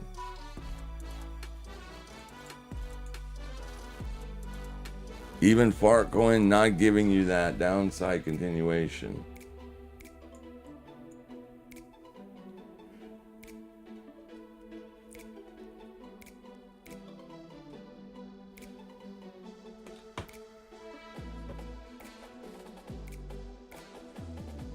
It's very difficult to trade markets like this, even for professionals. Think about your shorts now that entered into this. They're stressing.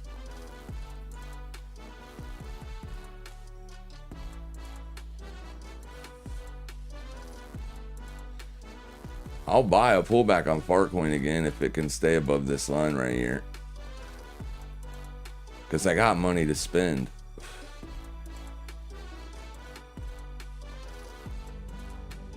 Because everything still looks good to the upside. Bitcoin's the only thing that doesn't. But it doesn't look terrible either, like it's going to break down and give us a 10% move or anything like that.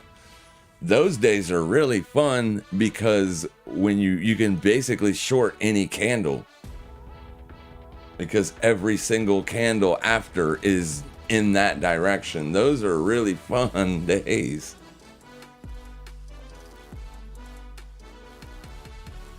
Microsoft is rejecting, and your Nvidia is also rejecting. Very annoying day. Tesla had a nice move to the upside, and that's pretty much, and Apple, had a really good week. Come on down here. I'm not gonna chase your ass. We might get a retest of that level because of the VWAP. And then again, this could still be a downside move. It's just stopping out the chasers. It's continuation away from the averages that you need, right?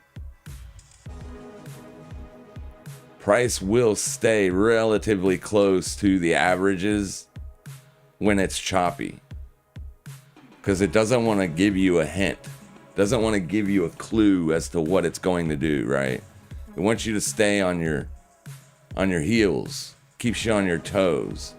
But it's when you lose it, and like even in this scenario, I would have been expecting further downside trending from this, right?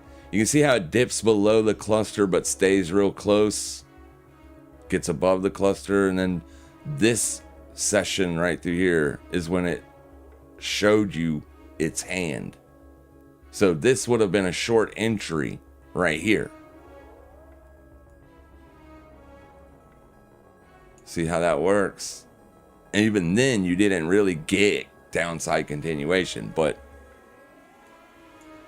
so now that's what we want to see. We want to see it reject back into this so we can buy it again one more time. I think I made like $11, or I was at $11 with P&L when I exited the first time. I mean, with fees, that's going to be a break-even trade. So I can take one more shot at it. But only one more shot at it.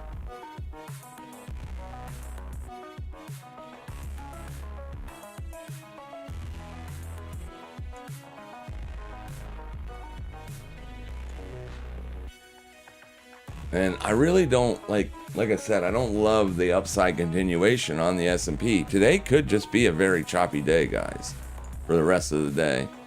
or it's just going to leave without us here in a minute. I don't think you're going to see that because Microsoft is pushing back down into daily lows. Tesla's up, Apple's up. Apple found a high of day though and has backed off. And Nvidia has done the same thing. Nvidia has backed off its high of day. So you're like choppy all over the place. S&P gave you a nice expansion early, but is also backing off. And since the S&P's up into resistance here, the best idea might be to be a seller every time you get a swing high. I don't really know, right? This is the area I want to see a hold if it's going to be a bullish. If you're going to see upside continuation.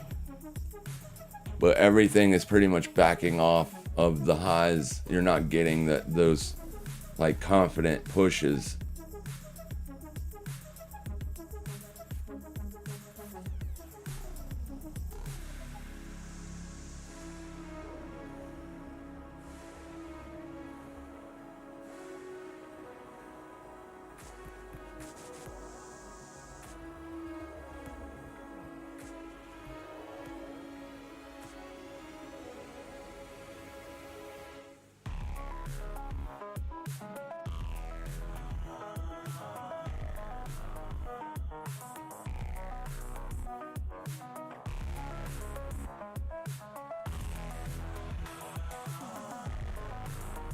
And the volume even is choppy, like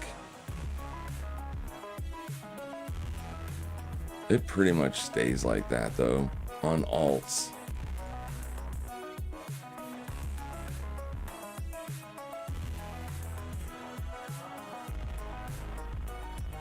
You definitely want to avoid getting chopped up.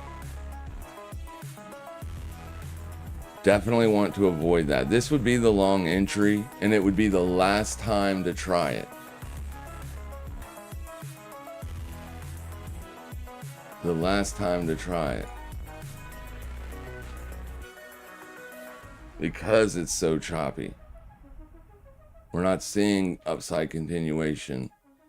Everything does look good, but if it's going to be choppy or worse, a down day, then you don't want to keep trying to get long.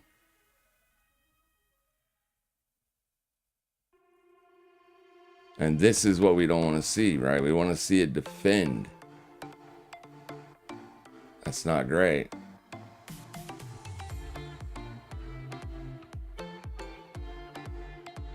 Not good stuff here. Look for it to trend lower. Short that level. See what you get. You got a lot of support under you on the large time frames. That's I mean, I'm not going to short it. I'm probably just going to manage the trade I have open because you've got this right here. It's going to be difficult to break down through that, but if you do break down through it, you could see a move as low as 99. So if you short this line, do you have a 2% move down to there? Let's see.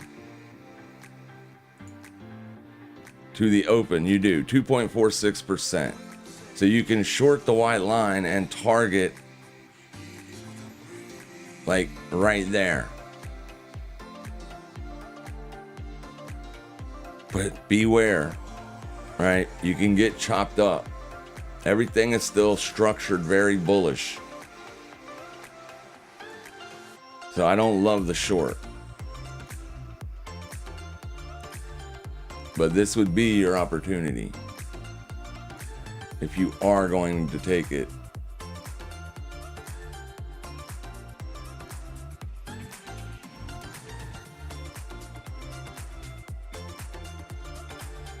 The S&P's like at resistance and all that, so I mean, maybe it works.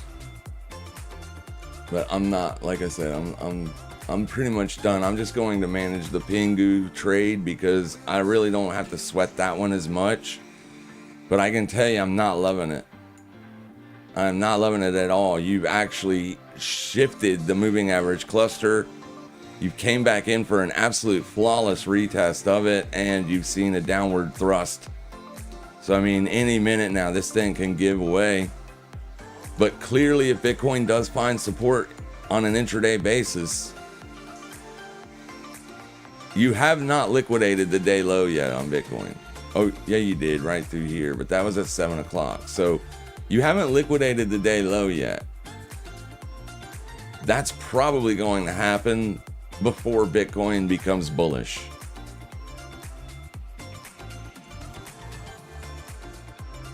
Right?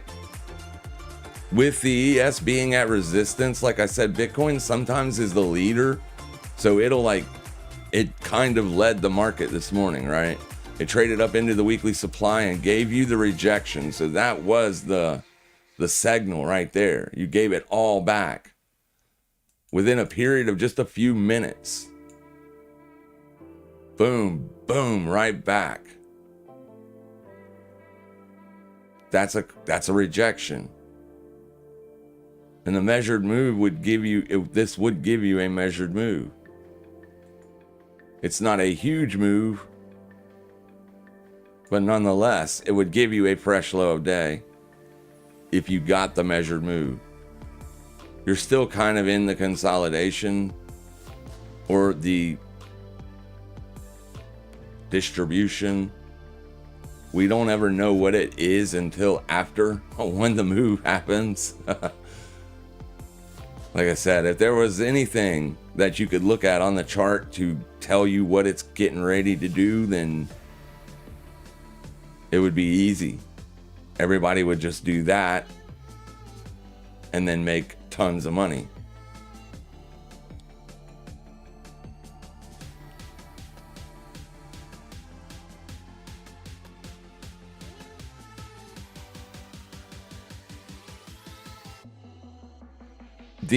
When you have a big move like this and then you go into a period of consolidation, these moves usually get sold into, no matter how vicious, as long as it's a lower high than the high that was made, when price went into that.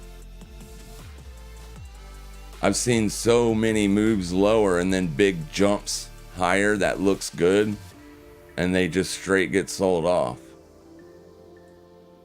When you're in a bearish market environment, right? You want to hammer those pops. But when you're in a choppy market environment, you just want to basically be looking to scalp the outside edges of the range. If you start to trend lower today, you would sell that initial pop, right? It doesn't always mean you're right, because we've seen so many times where we have liquidated or made fresh low of day and then got the bounce. Here, for instance, that was your low of day. So you liquidated it and then boom, bounced. But even then, it was a lower high.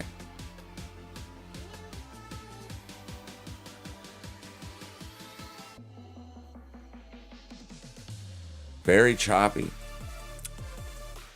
Annoying, choppy. But I think I would be more the downside. If resistance holds on the ES, I would just keep my eyes on the ES for the rest of the day. And if that resistance continues to hold, then I wouldn't mind holding short Fartcoin. Bitcoin has given you resistance held on Bitcoin. You never did close a 30-minute candle higher. So it does look okay, right, for the sell side. The problem is this is the low.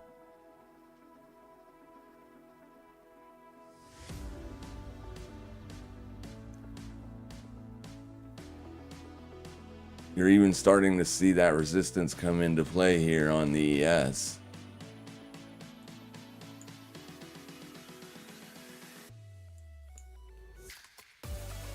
Though the buyers just don't have it in them to push it beyond breakout territory.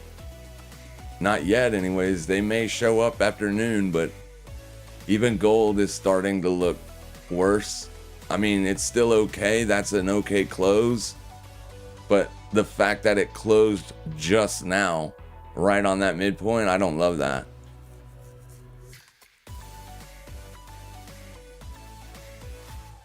But damn, man, the sellers can't do anything.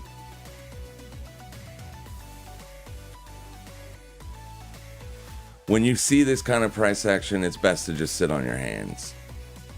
The buyers can't get anything going. The sellers can't get anything going. It's best to just wait it out. I mean, this looks like the sellers are literally unable to push it lower for now. But maybe later on they do show up, right?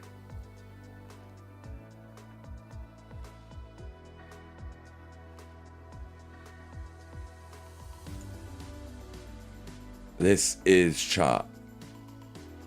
You started to spread out right here, and then it went right back into chop. Moving averages will not help you in chop. It's the trend. The problem is it might just be too late, right? It might break out to the upside and then start trending up, and then you definitely don't want to buy it. So today might just be a sit on your hands type of day. It does look like it's struggling to break down, but it's struggling to go up too. This could take hours to figure out. A really annoying price action, right? That's what I've been bitching about for the last hour. Hot air rises. Okay, that's true. Yep. But this isn't air, this is price. It aggregates up and down.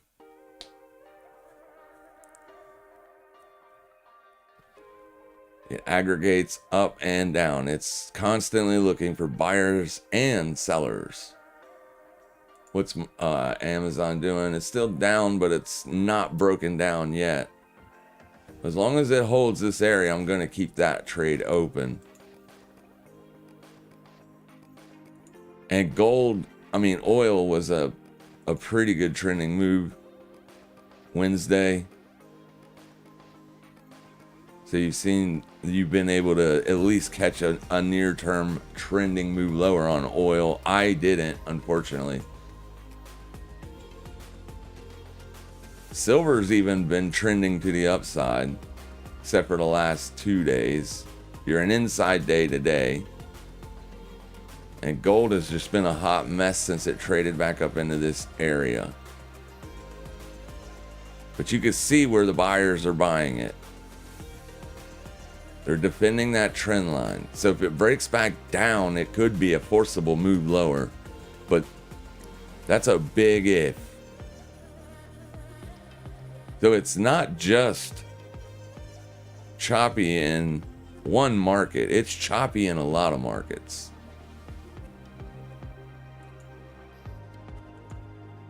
Look at the IWM, for instance. It gave you a trending move lower, so you would have been looking to be a seller on resistance, and since then it's been doing nothing. This is a clear breakdown out of a channel, a clear breakdown from the yearly open, but the seller's just unable to get that continuation move lower yet.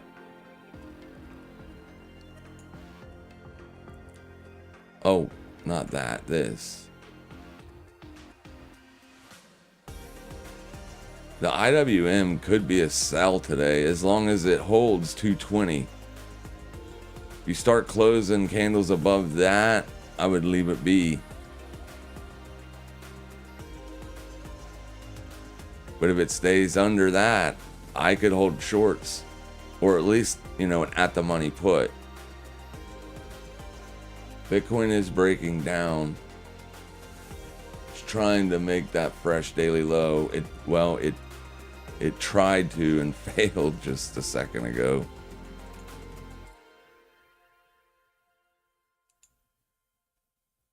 So there your fart coin goes. It does look like the sellers are holding it here. The question is it will be a lower low, so you will have 3 lower lows if it makes it. So if it breaks down, you would want to see a pretty sizable expansion candle lower. For those that are short, hoping the trending day to be down, right? So you're getting the trending move on Pingu here. So I'm just gonna go ahead and, I don't know, man. I still don't love it. Yeah, probably gonna close that out.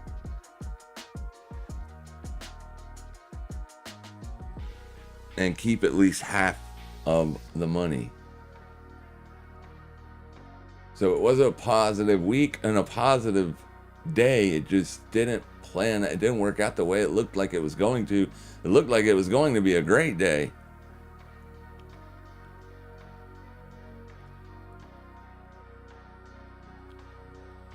And since the sellers haven't been able to break Bitcoin down, it still could be a nice up day, guys. It's still early.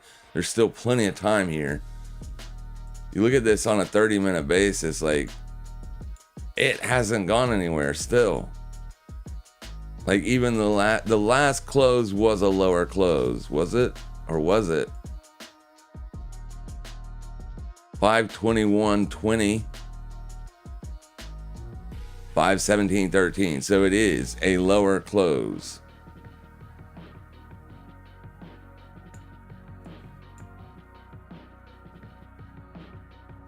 But so was this. You know what I'm saying? That was a lower close also. And then that happened. Absolute garbage day. Yesterday was kind of a garbage day too, as we got one candle that broke out. And then it went right back into chop. I don't know, man. If Bitcoin breaks the current daily low, I don't want to be a buyer. I probably wouldn't either. Yeah, I probably wouldn't either. I don't like Bitcoin's price action on the weekly. The weekly's put in 3 bearish, like, it's not bearish weeks, but you're losing bullish momentum here. You do have a trending candle here, and it is holding. So sellers are trying to make yesterday a trap right now. But here's the problem with this. It can hold here. It's the midpoint. So that's why I'm saying, like, technically I could still be a buyer as long as the midpoint is intact. Under that is when I stop being a buyer on Bitcoin. A fresh daily low to me doesn't really matter because it's a liquidation break. Like, that happens all the time. It happened here. You made a fresh low, boom, up. As long as you're above this point, this could still go up. And although your ES found resistance, it is pushing back to highs. That is typically more bullish than bearish. When the sellers are in control of an asset, it goes straight down. Look what it did yesterday.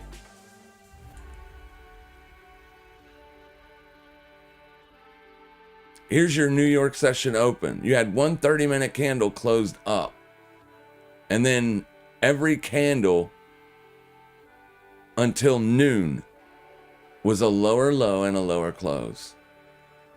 Oh, you can't see it. Right here. Right there. So here was your open.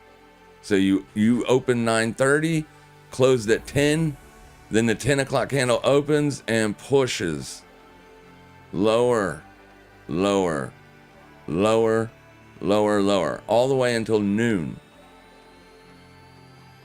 So what do you have on Bitcoin right now?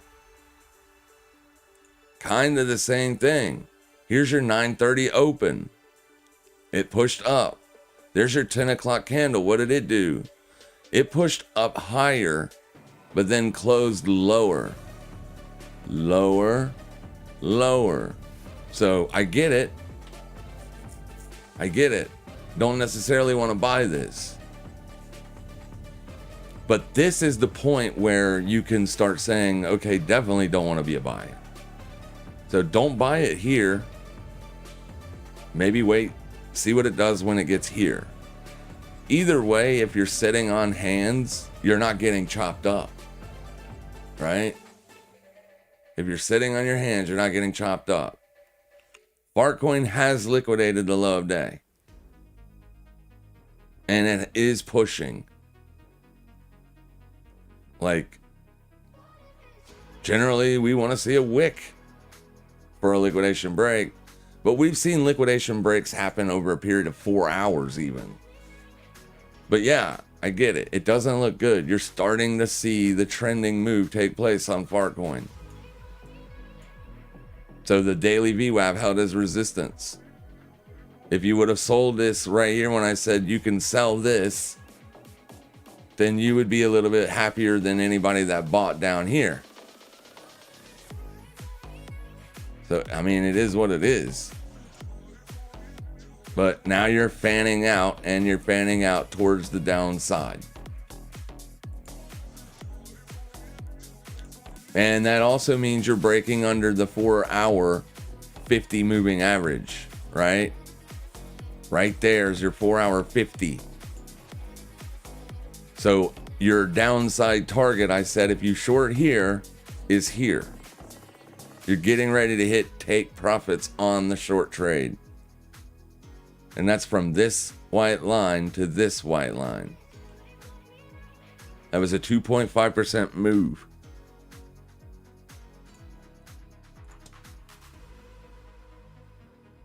Yeah, I no longer liked it when we got that big rejection.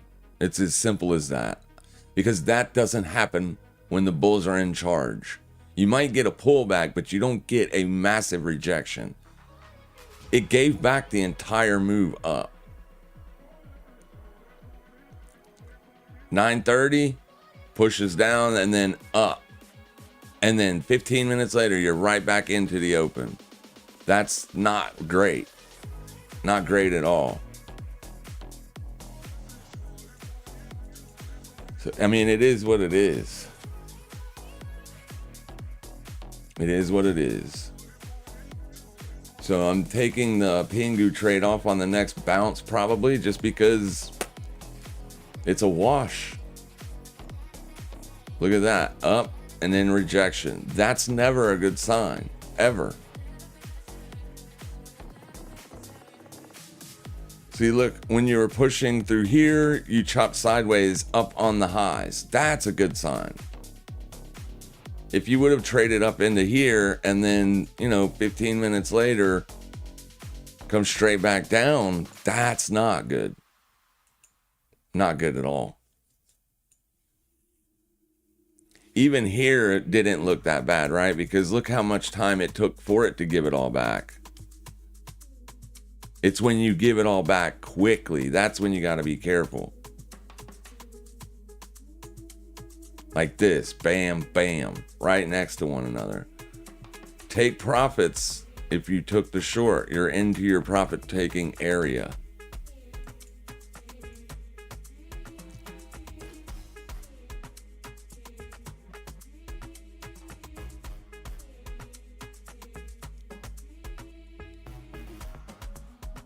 Yeah, now the ES is starting to back off a little bit. Apple just made fresh daily highs again. Nvidia is making fresh daily highs though. On an intraday basis, you still look okay on your ES and NQ. It doesn't look like a rejection on those.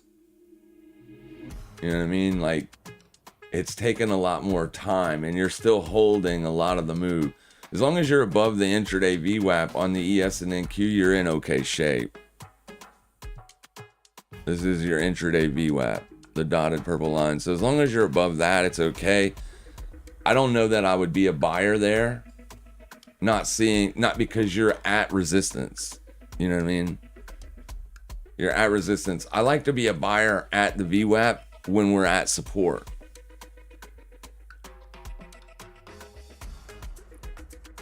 These are, this looks okay. This looks okay.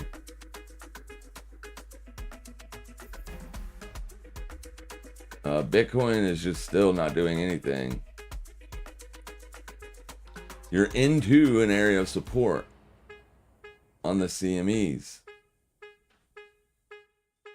So sellers, if you're looking up here in the center, well, actually it's the second from the right, top, BTC. These are your CMEs.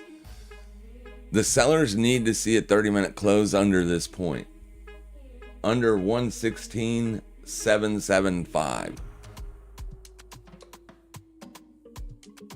That's your support zone. So that's where they want to see it break.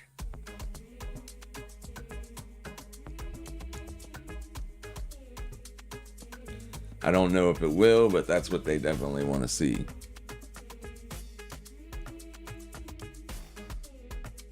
Fartcoin is in a buy again until it gets down to the August open, as your weekly and monthly VWAPs are under that. So, I mean, and I'm not buying it. I'm just saying, like, this would be the next area where I would expect potential support to form.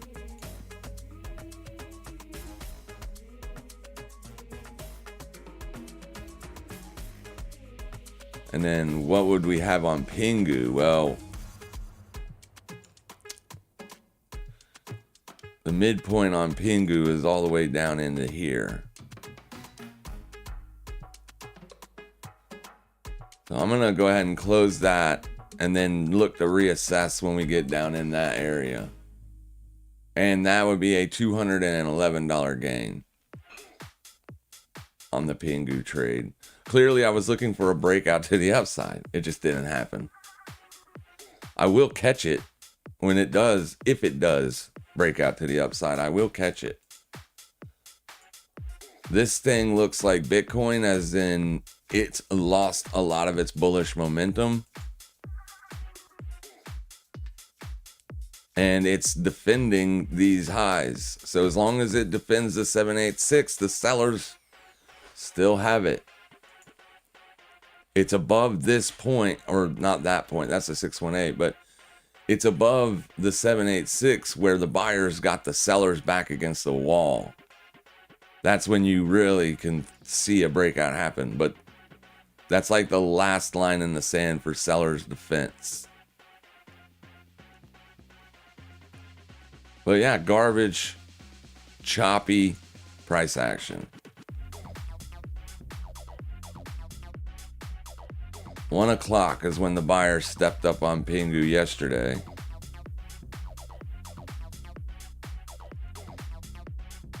They stepped up at 9 a.m. on Wednesday.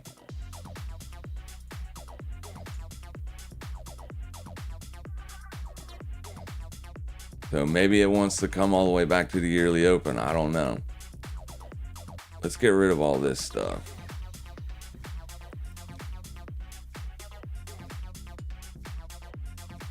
Yeah, that does not look great.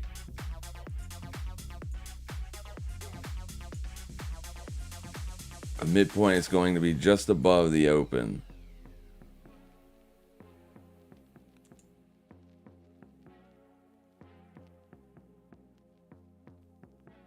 This still looks okay.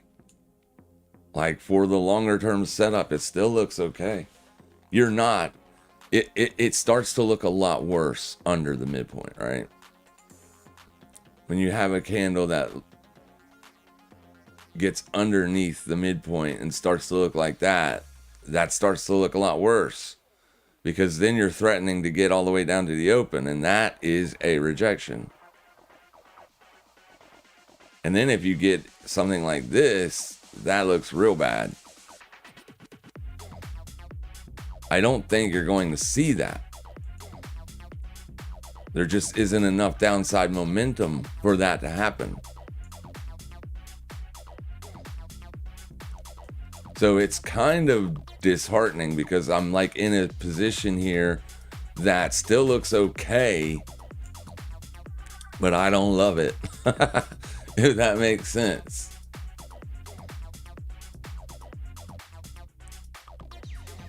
It looks okay, but I don't love it.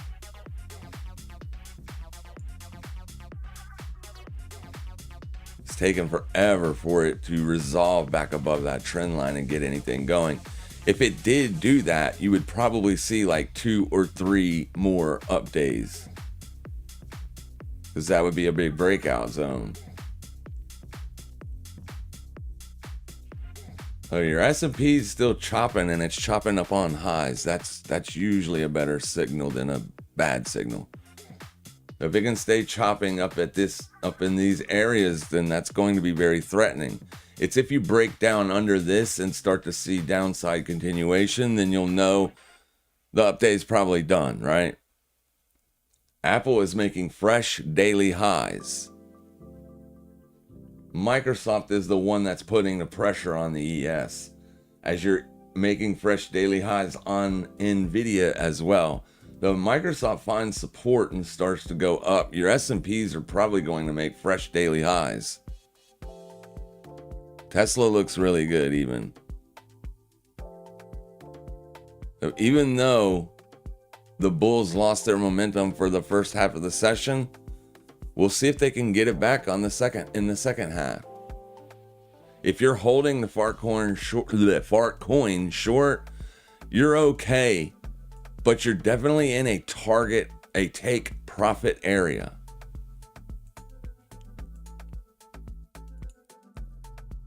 Because the August open is the daily midpoint recheck.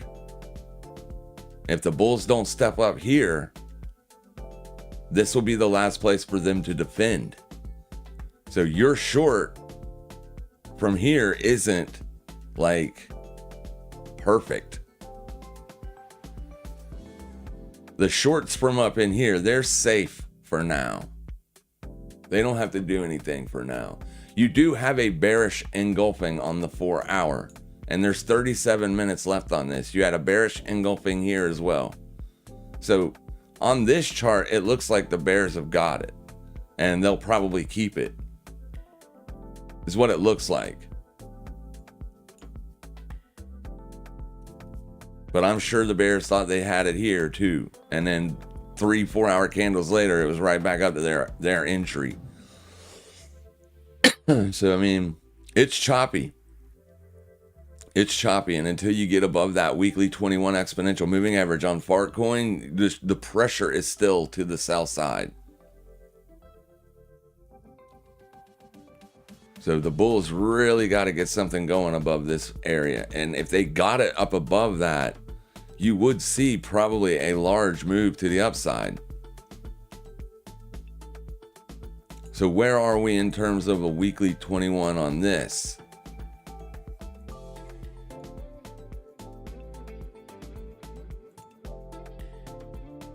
Wow. Yeah, so this is much stronger than Fartcoin. Much stronger. But that's why I like Fartcoin still kind of right here. As long as yesterday's midpoint is defended, I will have a very, very near-term bullish bias on Fartcoin, like today only, right? Because my daily time frame tells me that I need to be looking for shorts. The weekly time frame tells me I need to be looking for shorts. And as long as we're trading under last week's midpoint, then I want to be looking for shorts. And we are well under last week's midpoint. That's all the way down here, up here. So by looking at it in terms of trend trading or trend following strategies, I definitely want to be holding shorts on Fartcoin. But the daily bias, right, today, as long as the midpoint of yesterday holds, then I have to be concerned with holding shorts. Because if they get it above this, you could see this thing rip up to here. Like it could be a large expansion higher in just a couple days. So today will be very important on Fartcoin when it gets down in here. If it even gets down in there.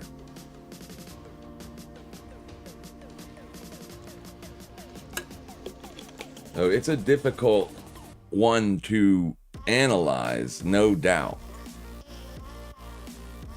Like on the intraday, near term, we would be looking for shorts on this at resistance, but on the weekly, you're still structured bullish. So I would trade this the exact same way. On the very near term, you're under the yearly opening. As long as the midpoint of the breakdown candle is intact, the pressure's probably to the downside. But picking those short entries would be a little bit, you know, it's not that hard. But the sellers had control of it once it got into here. Since it's been in here, the sellers have not been able to do anything.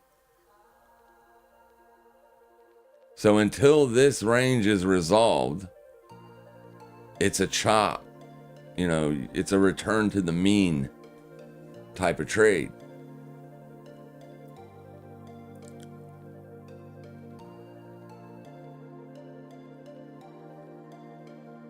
It's a much like it's, I don't know, it's just, it's harder to sell them when the very near term has bullish momentum, but you don't really have bullish momentum either, right? The 4 hour isn't, the 8 hour is still under the 50, so they really haven't gotten it back yet. With Fartcoin, they got it back with this candle, but they're losing it right now. This is going to be an important close for Fartcoin. The bearish engulfing 8 hour. But where does it close? Does it close back above the 50 or does it close under? And then what happens in the next 8 hour bar? Do they liquidate this low and then buy it? If so, you're above the 50 still. That could potentially be another buying op. If you close below this and lose it, then I would probably leave it alone. I wouldn't be looking for more longs. Like, we thought we were going to get another shot at it at that line, and it blasted right through it. Right? That was where we were looking for another opportunity to get long, and it just ripped right through.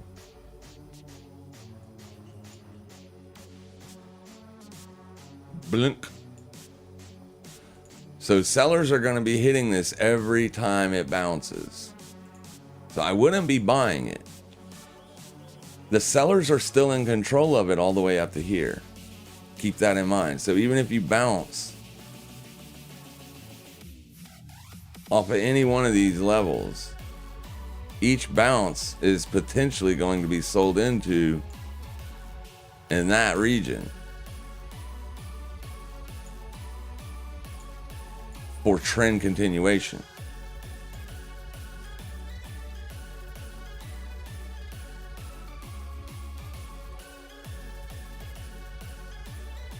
That's absolutely perfect.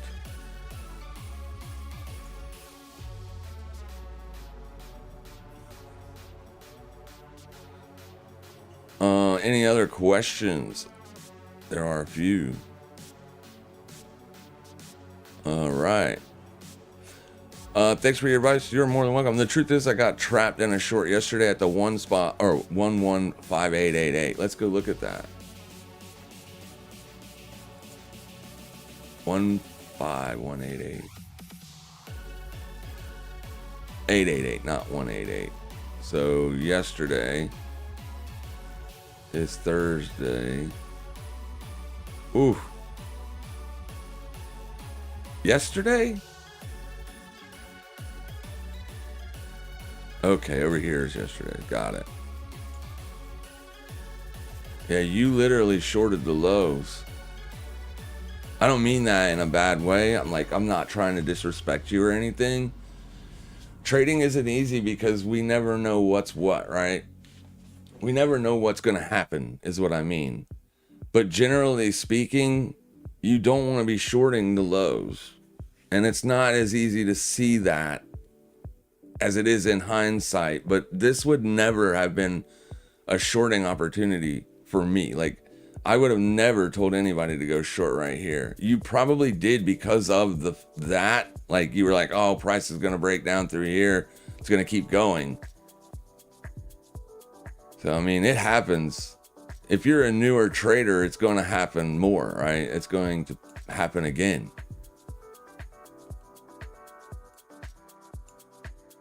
So you got that momentum right there, got you. You chased it. You were probably looking at it on a small time frame chart like this, and you were like, damn it, I'm gonna miss it, and hit the sell button. Boom. That's usually what happens to new traders. If you keep listening to me, you will get it. I promise. But you don't ever want to be selling lows. These are profit target areas. Like, we would have been exiting our short here. You would have been exit liquidity for people that trade like me. We're generally trying to sell resistance and buy support. This is the August open. So that right there would have never, if price is retesting the August open, so if price is above your August open, then on the monthly range, price is objectively bullish, not bearish. Objectively, it's up on the month. It's not up a lot. It's up barely, not even 1%, but it's still up, objectively speaking. So you don't want to be a seller at the open until price gets under the open and then retests the open from underneath. Then you can be a seller.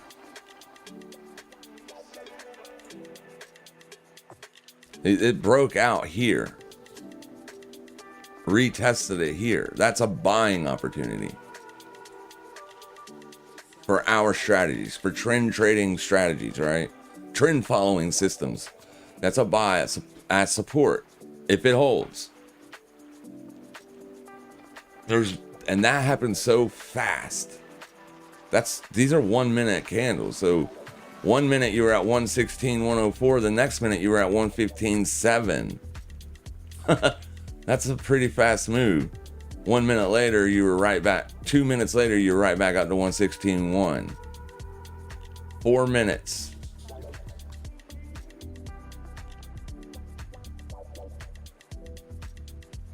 Yeah. So, like, the only shorts for us today, like, if I would have started the stream up and I would have looked at everything and I would have said, okay, today I have a bearish bias, I will be looking for shorts. First place would be 116.999. Second place would be 117.321. Right? Because at that point, price hasn't even went up there yet.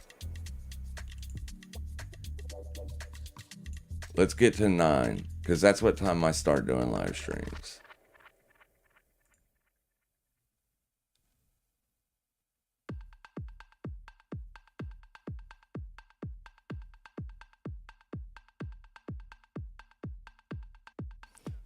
All right. So this is how everything would have been drawn out this morning. If I was looking for shorts, I didn't. I had a long bias today, so the shorts wasn't even on my mind. It wasn't even on my mind. But if it would have been, like, if my strategies would have told me to go long or go short, then I would have been telling people I want to look for a liquidation above this point for the first opportunity. And if price continues to push, well, then I'll exit there and I will look to re-enter here. And then my target would be down in this area. So I'd be looking to put on the short here, looking to take the short off here. And I'm not cherry picking this example. I was long. I had a long bias coming into this morning. It just depends on what my bias is for the day, will dictate what I'm looking for that day. So I was looking to get long because I thought they were gonna push it up. But I would never ever have you selling here. Like, I would not be telling you to sell here. That's the bottom of the daily range. So right in here's your day open. Right? So this is your day's range. I would have never told you to sell anywhere in here. Never. No, you're looking to sell into the upper edge of the daily range, not the bottom edge. I don't understand why you took the short, but yeah, you shouldn't have. You were shorting at the resistance, but then Bitcoin just fly up and I got stuck now trying to fix my mistake. Okay, and that's the second thing you never do. You instantly get out of it. As a trader, you are in charge of your money. Now, what price is Bitcoin at right now? Okay, so you might get lucky and you might be able to fix it. I can tell you what, if you close that trade right now, you're not going to lose as much money as you would have if the day would have went the direction I thought it was going to go. You would be in deep shit. You still might be in deep crap. This ain't over.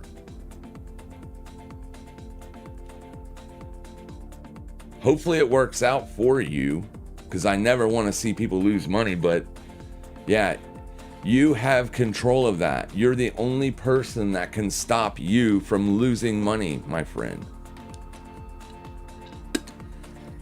You're going to take trades based on your analysis, always. That's going to be what gets you in and out of a trade. Never let it go against you. Always, if you would have had a 1% stop loss set, you would be out of that trade with a very small loss. But now you're still in it, hoping and praying for it to come lower. It is currently heading that direction. It is. So maybe you get lucky. You need it down here. But you've sat in all of that pain. Could you imagine what that would have felt like if this would have held here and then pushed up to here? Ugh. Now you got a bigger mistake to fix. You can't fix it. You can't fix it at that point. It's just, where do you get liquidated? That's the next question. When do you lose it all? Stop taking those losers. If you're wrong, and I don't know why you're saying there's resistance that you were shorting. Unless you shorted it here. Maybe that's what you did. That's early in the morning. Maybe you shorted it here. Well, clearly you were wrong. Hopefully you didn't short it here.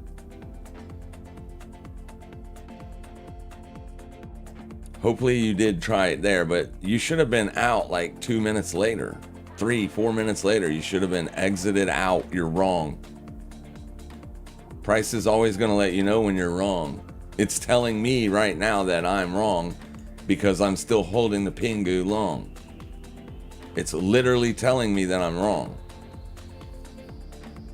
Every fresh swing low is you're still wrong. You're still wrong. You're wrong still. Like,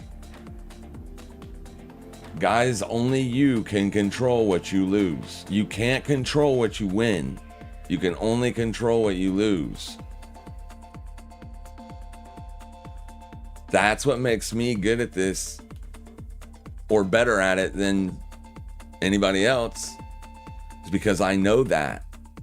I know I'm in control of what I lose. That's why I get in and get out quick on a day trade scalp. Like Pingu, I've been sitting in it overnight. I thought it was going to go up yesterday. It did go up, but it didn't continue going up, which is what I thought it would do. At this point, I should have known I was wrong. I'm still wrong.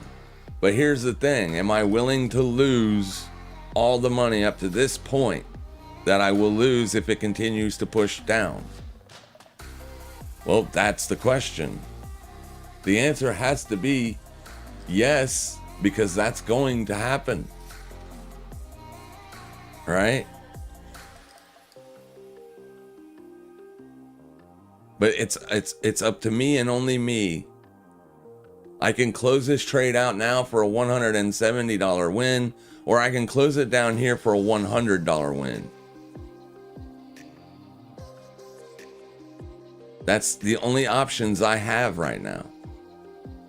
Not do I wait and see? Yeah, well, that's what I'm trying to do, but waiting and seeing is what's going to end up hurting me. So at some point, I have to have an objective stop losing money point.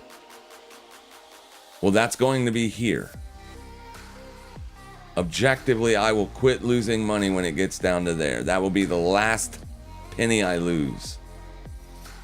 It's still a profitable trade, but when it was up here, it was much nicer. Much nicer. It was almost $500 up here. Now it's $100. So yeah, I had the bias. Okay, so like, and this is something else. Like me coming into today having a long side bias, and because price went down, does that mean I'm wrong? No. I am not wrong. Price just didn't do what I thought it would. That doesn't make me wrong. I can't predict what price will do in the first place. But by me taking a long trade, did I lose money? That is what counts, not right or wrong. That don't matter. That never matters. What matters is, did you lose money today? If the answer is yes, then you were wrong, right? You were on the wrong side. You can only control how much you lose. That's all I ever do when I enter a trade. It's how much do I want to lose? It's not how much money do I want to make today. It's always how much do I want to lose on this trade when I'm wrong. You have to ask yourself that question every single time you put risk on in the market. You can't set and hold those losers. That's a bad habit. You're going to blow your account. It will happen. It's just a matter of when, not if. It will happen. If you're willing to let price go against you and like keep going against you because you don't want to be wrong, you are going to blow your account. It will happen. When? It's just a matter of time.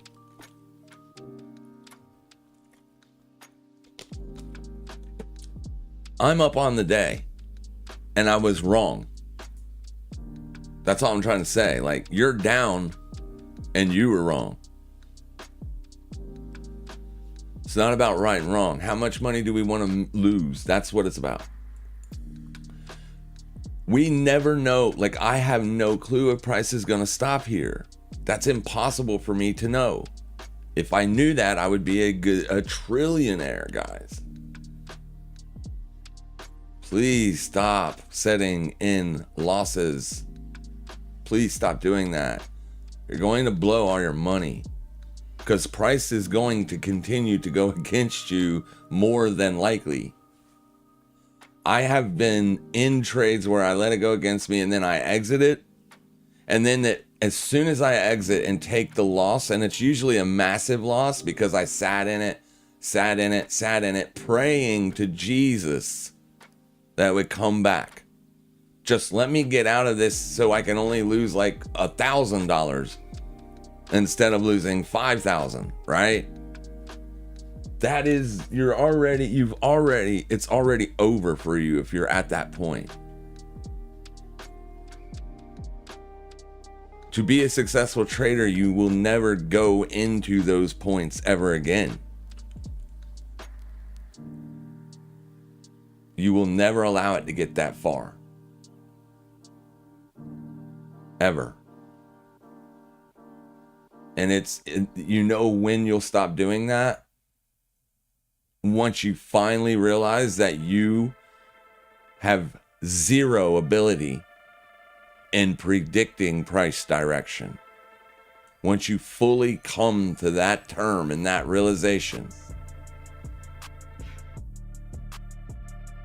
then you will start making money. You will stop losing it. So you got super lucky. Super lucky. I would get out of it. I wouldn't set and hold it and say, well, now I'm in the money. Because you're going, you can, obviously, it's your money. But never let a loss go against you far, ever. Have a stop loss out. You're never going to pick the right direction. Even if you're right, you still didn't pick the right direction. It's all the big influencers, the guys, if you did, I do it too. I'm guilty of it. And that's the reason you guys set in money losses, because you think you can predict what price will do. You think you know what price will do. You think you know what it's going to do. So therefore, you will sit in a large loss because you think it'll come back. And one of these days, you're going to realize just how much you don't know when they force liquidate you.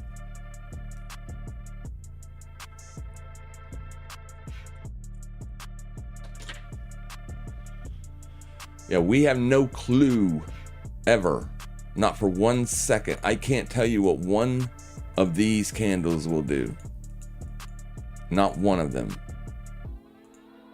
I can look at a whole lot of indicators and get an idea of what it might do, but I can look at a 10-second chart. Let's go look at a 1 second chart. Do you realize that if I could just predict what will happen next, I could make so much money? Just 1 second later. If I could just predict that 1 second from now, price will be $116,000, I will make so much money. Because I'll just wait for that to happen and then I'll buy it with everything max leverage. No stops. We can't. There's probabilities. Get out of your losing trades quickly, please.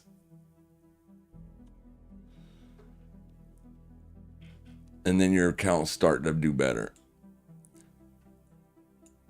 So this is where it needs to, this is where the bulls are going to be defending. We don't know that it'll go up from here.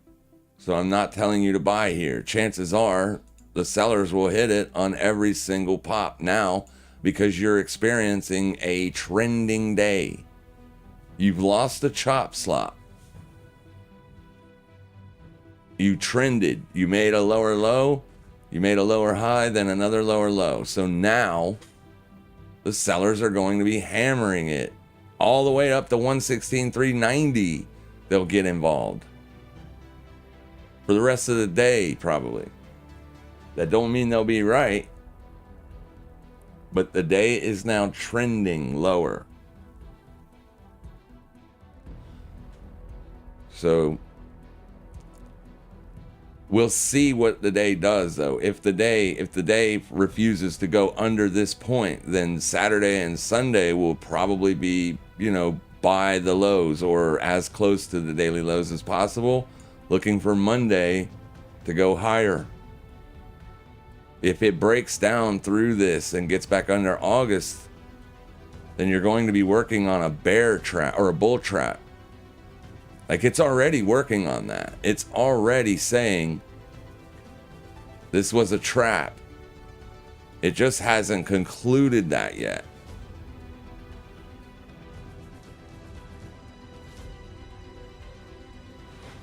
Even on Fartcoin, you will have people stepping up to buy this. You got a 200 exponential moving average right here. Weekly volume weighted average price. Oh yeah, daily demand. Also the August open. Like, this still looks okay.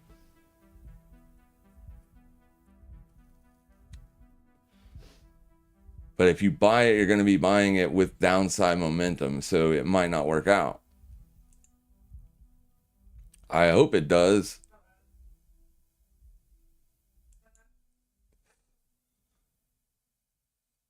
For this trade's sake, I would love to see this area hold a support.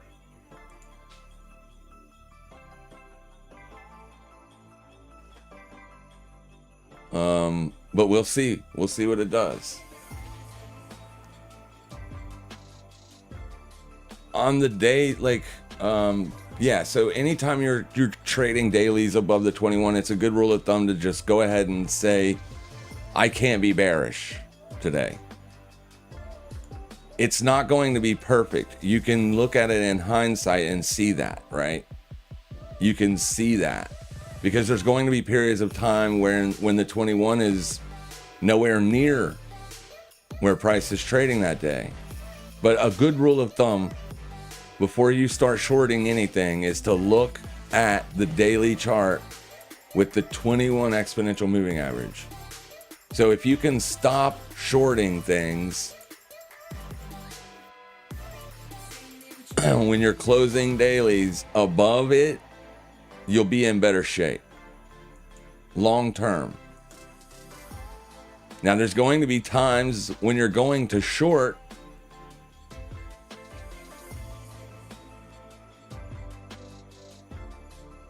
There's going to be times when you're going to short. I'm sorry. When price is under the 21, right? Like this day. Well, if you would have done it on this day, you would have gotten stopped out. Because it didn't stay under the daily 21. It broke out above it.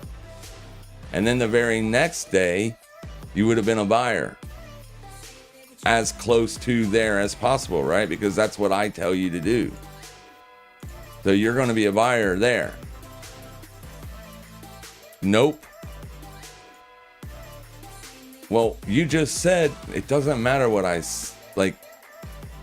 These things aren't going to always work. That's why you got to use a stop. Like, it's just in general, like, it's probabilities.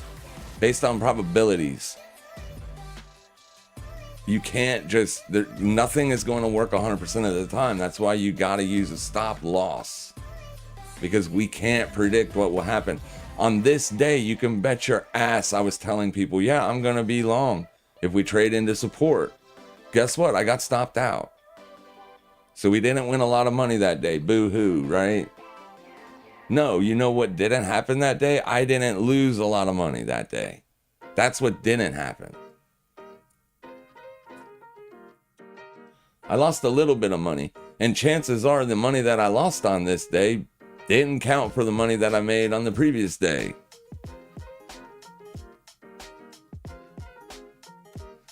Lose small, guys. Lose small. No strategy has a 100% hit rate. This doesn't happen all the time. It happens a lot. If you'd been a buyer here on this day, you got stopped out.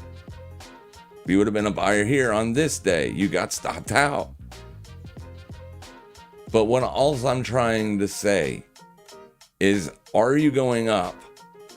Is price going up? Is the moving average going up? If the answer is yes and yes, then you know you definitely don't want to be a seller. It doesn't mean you're going to make money on a long. It just means you definitely don't want to be selling it. Like, you don't want to be borrowing shares to short. because the price is telling you that it is in an uptrend, not a downtrend.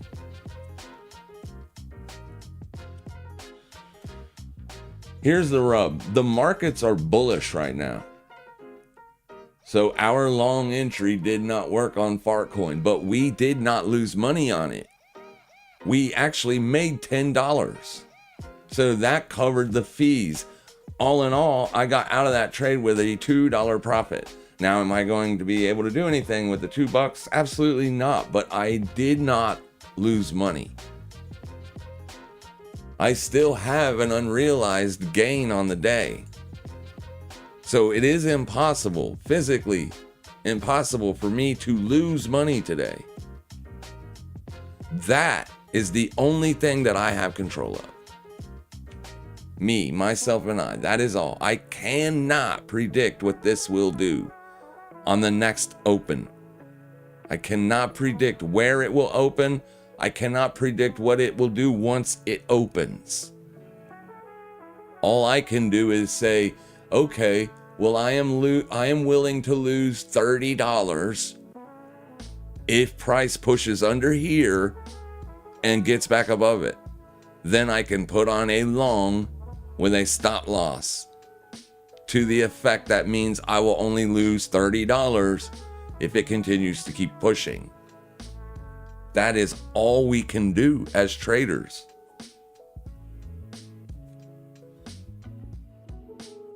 Everybody wants to get on socials and say, I picked this high. I can do that. I can show you so many places where I got long and short where nobody else did, and I made really good looking trades, right?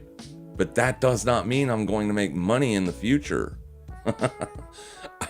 I could have lost every single time I tried to get that entry going into it. I could have lost thousands of dollars to make 20 just so I can say, I told you so. Those guys are never posting their losses, ever. How many times do those big accounts admit defeat? We can go look. I follow several of them. They never do. Ever. They always have a justification or a reason as to why it didn't work. They never come out and say, like, I lost money because I was wrong. That is also why I don't have a huge following, because I don't do what they do. I show you the times when I'm wrong. That's why my following isn't massive. People think I don't know what I'm doing. But here I am every day, day in, day out. At noon. My time. So clearly I don't have a job. I know what I'm doing. I promise you, you got to stop losing money. Stop letting these things go against you. I would love to see Bitcoin hold this as support today. I'm not going to participate in it. I am participating in Ping when Bitcoin does. I'm still holding it, but if it starts getting under this, I'm getting out, right here. I'm getting out because that's the max amount of money that I want it to lose. Well, not lose, but the unrealized gains that I have, I want that number to stop going down. And that's the line at which I will make that stop. But as long as price is consistently trading above this price right here, then I will leave that trade open to potentially catch a larger move up if it happens.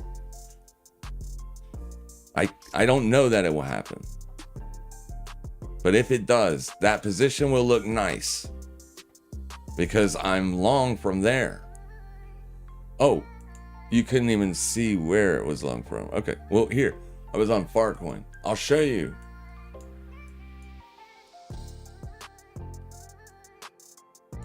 Right there. And I specifically told the live stream yesterday that I would not do that. If it stopped trading under this point right here, I would not get involved. It wasn't until later that I realized that it was stopping at the weekly exponential and a few other things, and I was like, wow, screw it. You know what I mean? So yeah, I want to partake in a larger move up if it happens. It doesn't look like it's going to happen. But if it does happen, then I will be positioned nicely for it. So clearly, if it continues to push down, I'm not going to allow this to turn into a loss. It's too green for me to allow it to come back and make it red. That's why there's a stop loss setting right there. But what I need to do is move this up so that way I can say, well, if it comes down this low, then I will stop losing unrealized gains. There's nothing I can do about the realized gains. I can either close it now and not partake in a larger move up, or I can lose half of this hoping that it does happen. That's all you can do. There's no other choice to make here. Close it out half, maybe take this, cut it in half, keep $100 and then set the stop to break even. Yeah, I could do that. That would in fact guarantee me that I would partake in a larger move. However, would it even be worth it at that point? Because I'll probably be looking to add to the position later anyway. So no matter what, this is probably going to end up moving up, or it's going to turn into a short later on down the road in this area, right? The only thing I can do is control how much money I lose. That is all I can ever do. Litecoin is back to bearish on the day, but it has bounced significantly. But here's the thing, it did not, like it already bounced from here and went up. So it's coming back. You bounced from here at 2 o'clock a.m. You started to put in a trending move higher, but now it's coming back. So at what point does it stop going higher? Well, we can watch Fartcoin like this. Remember what I said earlier? It could bounce as high as there. Well, it has bounced well above that.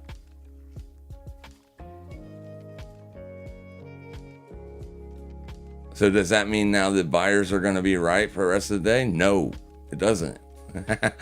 It doesn't mean anything. It just means that anybody that tried to short right there probably got stopped out.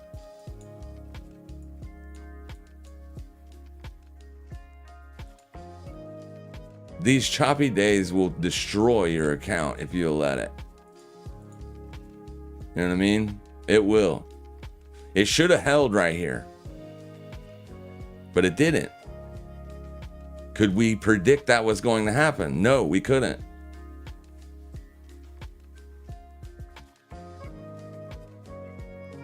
We had a bullish bias going into the day, right? Based on everything that I looked at. So on this asset, my bullish bias was wrong. We bought it here. It did work, but we didn't take money because we were expecting a larger move. And then it came back. But instead of allowing this to come back and make me lose the trade or lose money, I exited it first. Never let a green trade turn red, ever. If you're green at any point, you should never let that turn into a red trade. You're the only person that can stop that from happening. Please do it. Start doing it. I hope you exited that loss. Because you said specifically you bought it at 115,888. That low is 115,800. So not only could you have gotten out of that trade with a small, or without losing a lot of money, you actually got out of that trade with a very small gain if you bottom ticked it. Because the open of that 30-second candle is 115926. You needed 888. You should have exited it. If you didn't, you might be in trouble. Right? Did you exit? So that's what I'm trying to say, like, because you think that it will keep going is the only reason why you wouldn't have exited it. You know what I mean? That's the reason you wouldn't have exited it. You would have seen that you were down, let's say you were down 20% on the trade when it was at highs. Now you're seeing yourself, you're green. You're definitely not going to close it. If you're not going to close it when you're in the red by 20%, you're definitely not going to close it when you're in the green by 1. That's the stuff you have to stop doing, my friend. I promise you, you will get so much better at this when you do. I took a BTC. You did. Where'd you take it to? The 3-drive bottoming formation on the 30 minutes on Bitcoin, it was. I doubt it still is. Yeah, it was at some point right there, and there. This is downside continuation. So, I mean, remember, guys, the buyers are going to buy here, but each one of these wicks are, you're trending on the day lower. Every time frame is going to have a different average. So like on Bitcoin, it traded perfectly up to the 200 and is starting to reverse. This is likely going to continue. Because that's, I mean, the buyers had it up here, they lost it. The sellers have it now. Now, at any point in time in the future, the buyers could regain control of it. But the trend is now down. Like, you're set in the day, your trend is pretty much established at this point as being down. If you look at the S&P 500, it's the exact opposite.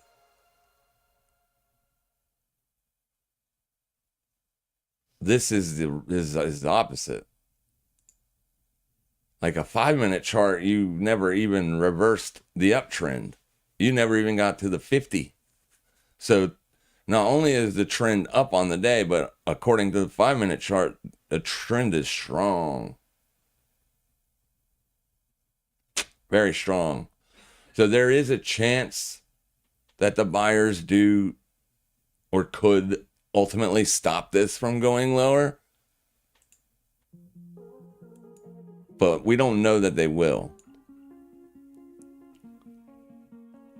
What is gold doing? Gold is basically going right back up. Like it's just chop. Gold is just slop. Zero trending ability or zero breakdown ability here. As long as gold remains strong, I don't love risk on. If the yen stays weak, I like it a little bit more, but something just feels off with gold being so strong, with the dollar being up on the day. And the yen is also trying to go up a little bit, but it's mostly sideways on the lows. So that also supports a bullish market.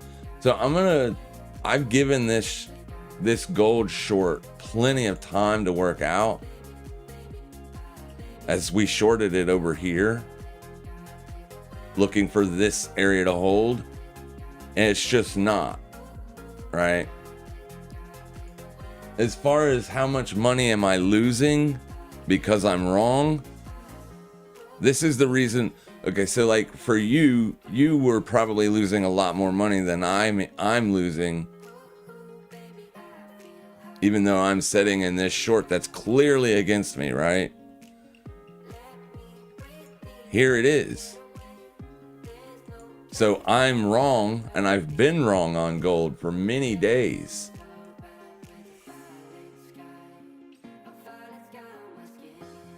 I am losing $40 right now, right this second. You see, all I'm doing is I'm managing my risk. My risk on this account is $50. So, you know, $50 is when I'm out. I'm out. I'm wrong. It's not working. Now, I could let it go against me and lose much more than that.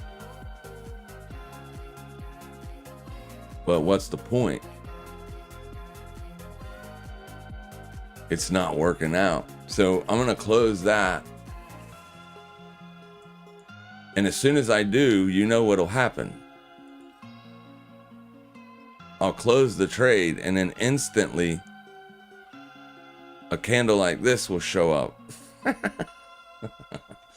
It's that kind of thinking that makes you not want to close the trade. And that's exactly the wrong way to think, because the market's not doing that. That's not what's going to happen. It might end up rolling over and taking a few days to get back down here, but I was wrong, because I thought it was going to stop going up at this price, $33.64. It hasn't been able to get any upside continuation yet, but it's making higher lows and higher highs. Now, this is also an ascending wedge. Like, if I want to talk myself into keeping this position open, I could easily, right? Oh, this is an ascending wedge. These things always break out bearish. Always.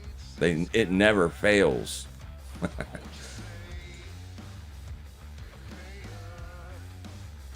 Yeah, I could tell myself and stay in this and potentially lose a lot more money when it breaks out to the upside, if it breaks out to the upside. But the dollar is up today, and this hasn't broken down. So that means gold is stronger than the dollar. If the dollar's up, so is gold. Gold is actually technically down 0.07%. Because this is the open right here for today. Right? That's your opening price for the gold futures. Well, not for the gold futures, but for this product. This is a CFD or a Forex product, right? It's not the futures. This tracks the futures. It does whatever the futures does. So, yeah. We'll use this as the risk defining metric. We close above this at the end of the day, I'm exiting. I'm probably exiting anyway, because it's not doing what I wanted it to do for the last 3 days. Here's another, this brings up another great point that I like to say a lot, like, don't short things that have a lot of momentum. I'm almost 100% certain that when I took the short, I said I don't love it based on the momentum. Pretty sure I said that day, because it had so much momentum going up into the resistance right here. I just took it anyway. Whenever you got a lot of momentum going in that direction, you got to be very careful about shorting that. Make sure your risk is defined, in case you're wrong. S&P's is literally trying to push up and make a higher high on the day. VIX has literally made a lower low on the day, and Bitcoin is still garbage. VIX is literally making fresh daily lows as we're talking, and Bitcoin is too. So dumb. ES is getting ready to make fresh higher highs, so I could have, in hindsight, kept that trade open. I was gonna close it today anyway. I made 140 bucks on the trade. I love it. So I'm good on that. And as far as Amazon is concerned, I'm gonna hold it as long as it's closing dailies above the yearly open. So later on today, if it looks like the day's going to close under, then I'll probably get out of Amazon. Because that trade is up right now. If I take it right now, it'd be 200 bucks. So I could probably just go ahead and take that and then look for a new entry at support later on down the road on Amazon. I don't know. We'll see what it does later on today. Because if ES continues to make higher highs all day long, I want to hold Amazon. It doesn't mean Amazon will eventually start going up. It's one of those things, right? Because these things trade separately. And that's also the reason why Bitcoin looks like the VIX. I mean, these two charts look similar, don't they? It's going down, it's going down. They should look the opposite. I would say the reason that Bitcoin's weaker today than the VIX is because of the dollar, maybe. The dollar's up. I guess the dollar is the reason why the Bitcoin is weak today. I don't know. Who knows such things? The dollar's not really strong, though. That's a big nothing burger, if you ask me. So Bitcoin just sucks. People hate Bitcoin. Why does everybody hate Bitcoin? ES making fresh daily highs. And Bitcoin. Ugh. Oh well. Can't win them all. Link is looking so strong today. Link? I don't have that on the watch list.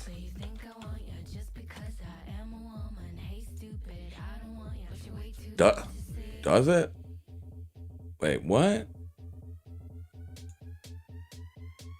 Oh, looking at the daily. Yeah, it's okay. It's doing okay.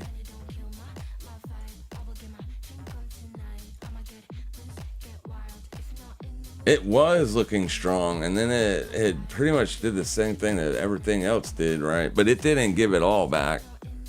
It's still up, and up nicely on the day.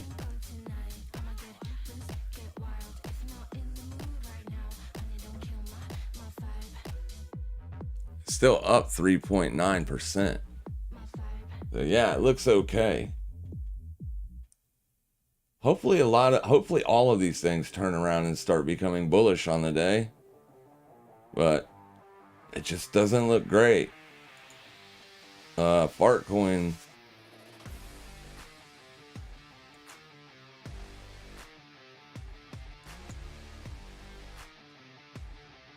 Ooh, what to do?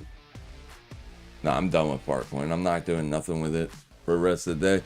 I'm going to leave Penguin open and see what happens. But other than that, like, if it continues to push underneath that 50 mid, I'm out of Penguin. I'll take my money and go. And it will be a small winning week. Nothing major, but still up on the week. As far as I know, you should not be making fresh daily low or the third drive to be the... Okay, so right here, this is your problem right here. You should not be making a fresh daily low or the third drive to be the deepest in order to see it as 3 drives in bullish sense. That means nothing when it comes to intraday price action, my friend. Unfortunately. Whatever you think you know price is going to do, just get rid of it. It's not. Nothing works 100% of the time. Nothing. And people hate hearing me say that. They want me to speak that garbage along with them. But if I do that, you're going to continue to lose money because, like, I mean, let's be honest. You were short Bitcoin at 115,888 based on some kind of analysis. I don't know what analysis caused you to short there, but that was obviously not a good price to short. All right? Price doesn't work like that. Like, there's nothing that says price has to do this because this happened.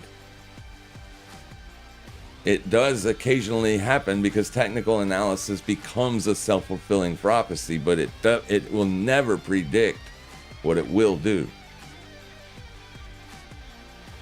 I don't even know what you mean by any of that. It's not any kind of analysis that I use. It could be Elliott wave or something. Sounds Elliott wave-ish. Insignificant lows being made is how I see it. Yeah, it was. Bitcoin, guys, Bitcoin it's bearish on the day, right?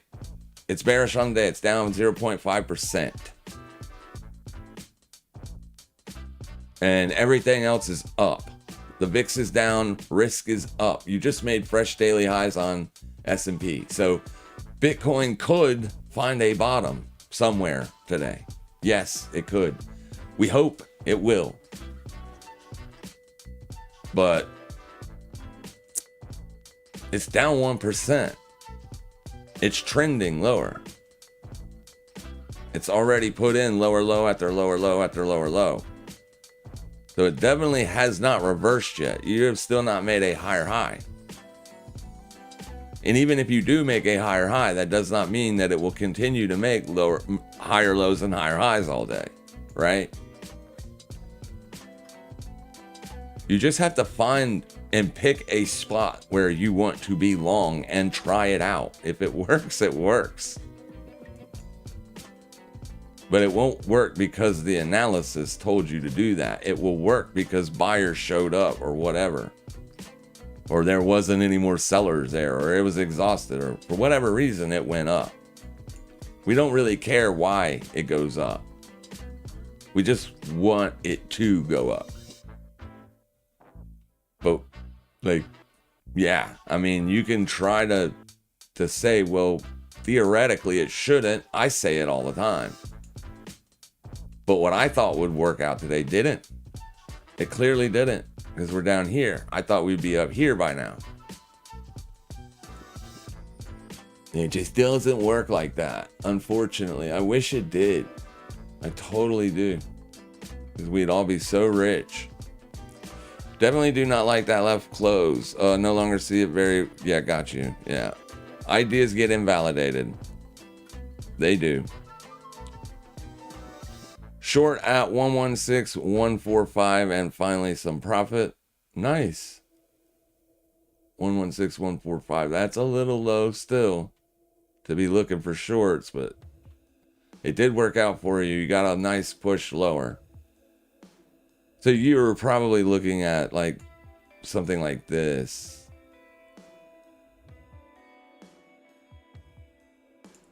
So like if I'm going to scalp out the ranges moving on, like I probably would not get interested in being a buyer.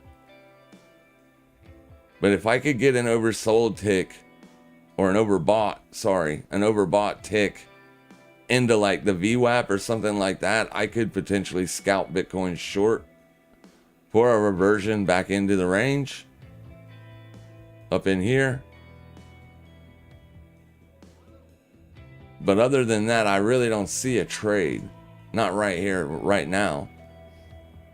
Okay, so Farcoin could have legitimately been a short there. As you hit over bought. And your VWAP was just a little bit above you. This is still an objective price point. It's still that 4-hour swing low.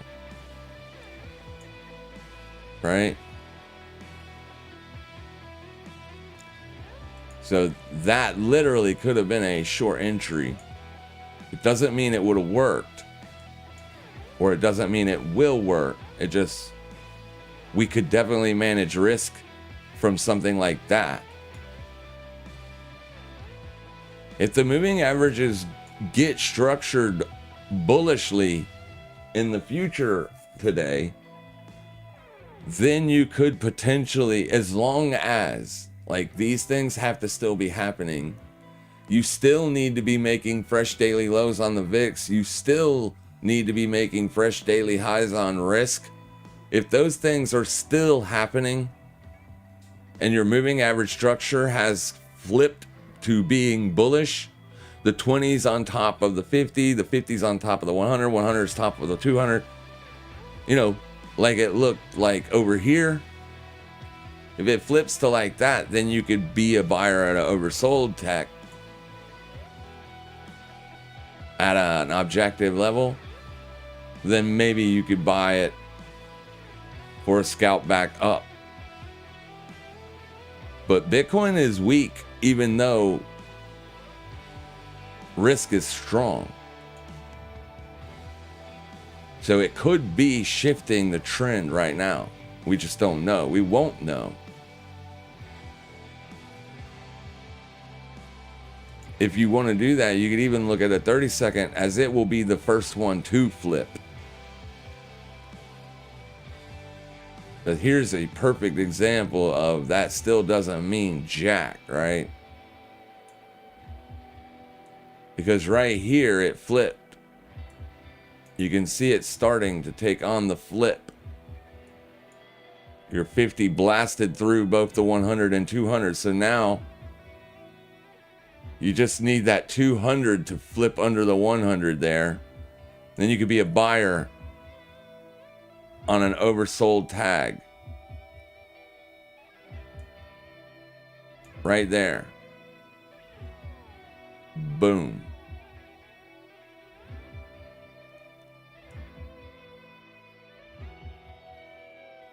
See? It barely worked, but it worked. And then you did not get an oversold reading here.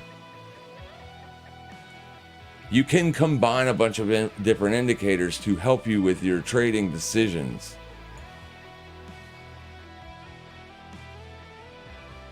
I mean, you can always see this stuff happen in hindsight. So why not trade like that? Here's a perfect, an absolute perfect short.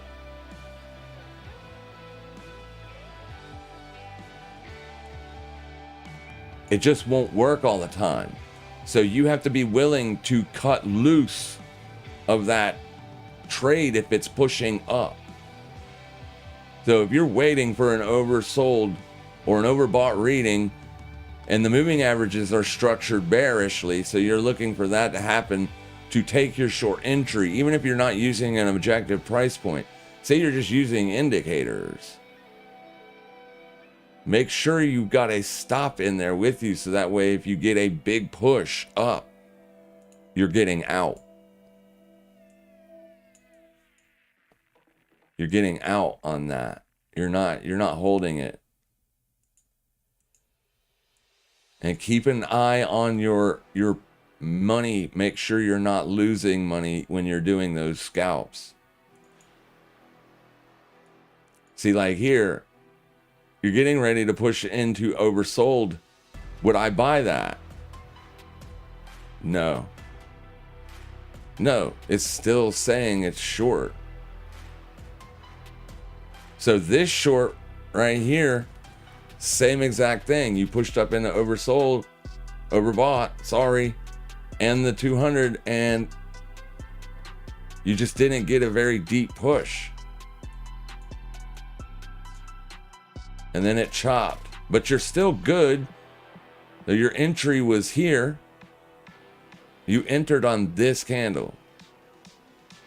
As it pushed up into that, you hit the sell button. So your stop should be setting here. Break even. Take profit down here somewhere.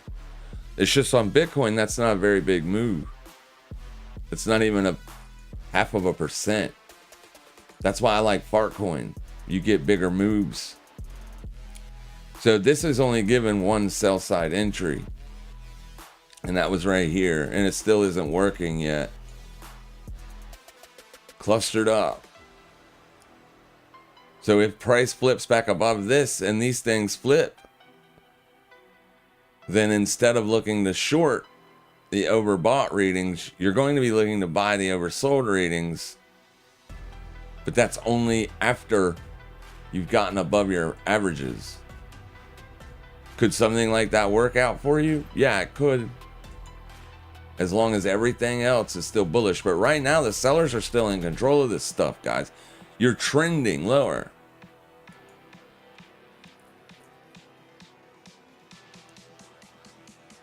Bitcoin has not closed an up closing 30-minute candle since the New York session opened.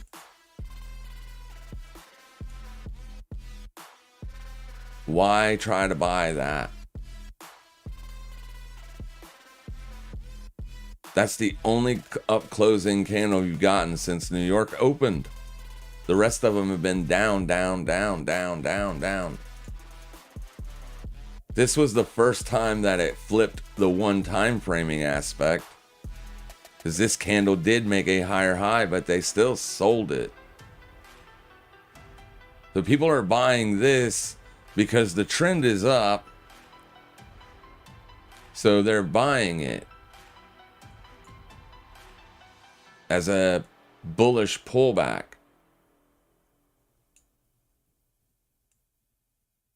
But it's just not working yet. And it may not all day. This thing could close down here today. Be careful. Things are trending. The alts are trending in the wrong direction. Same as Bitcoin. But everything else is good. ES has only closed one bearish candle since 9:30. I think if the dollar would start to fall, then maybe Bitcoin would find support.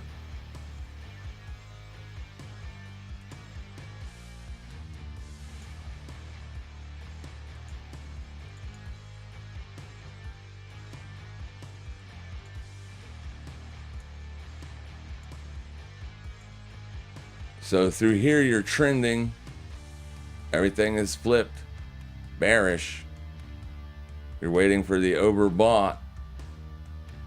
You hit overbought here. And then this got you probably. Boom. Out.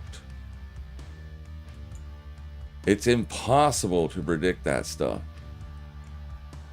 But that would have been the entry based on this stuff. Maybe you got lucky and your stop was a little bit wider, but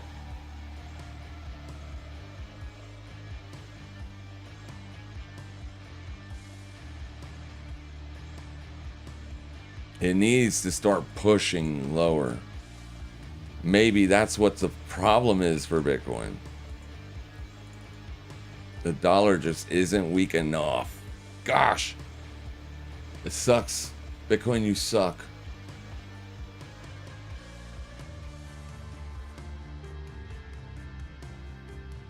Smash and dash profits. Yeah, those are the best kind. Got to use a stop loss too. Absolutely. Always. I don't use them that often, but I'm usually going into the day with a win or, you know what I mean? I'm going into the day with I'm up so I can afford to lose a little bit more or something. But yes, always. Or just understand that you can get caught on the wrong side of that. Especially if you're using leverage, you can always get caught on the wrong side of that. What did pound do? It looks like it wants to go higher. So yesterday we got an up closing candle above the 21. So today would have been a buying op on support. But there's nothing going there. So maybe we want to sell this if resistance holds. No, I can't yet because, well, it's already tested that, but it wasn't there when that was made. Let me see something.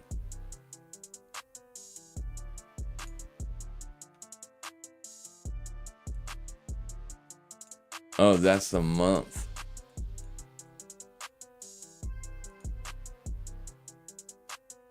Yeah, that's the month. Ooh, I don't like this short at all.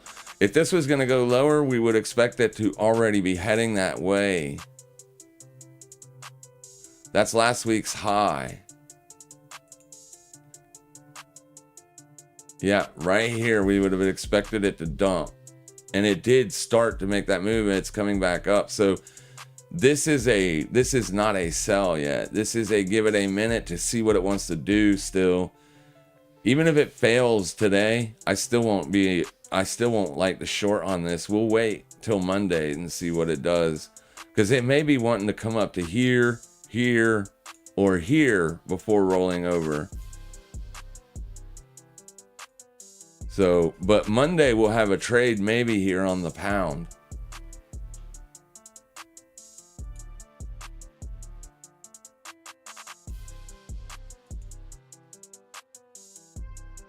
There's nothing to do on Aussie Swiss. There's just too much overhead resistance.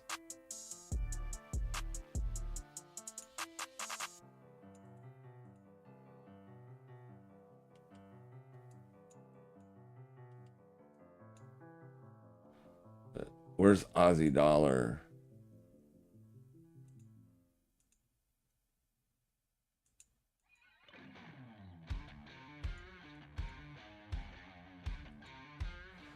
Dollar weakness means this would be strong, right? That's if dollar weakness continues.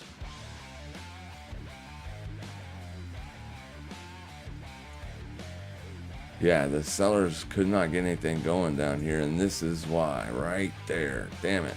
No trade.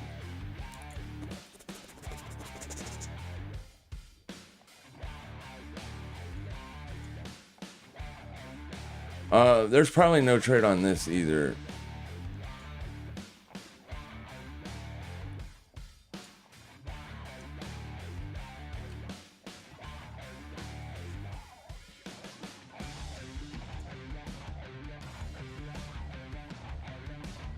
I like that reaction.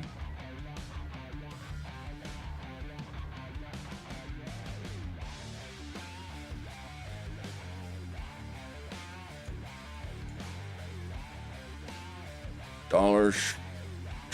We like dollar weakness once we get the rate cut. But how much of that's already priced in is what we got to ask ourselves. So we figured the dollar would go into a choppy environment, range bound for a while. And that's exactly what it's doing.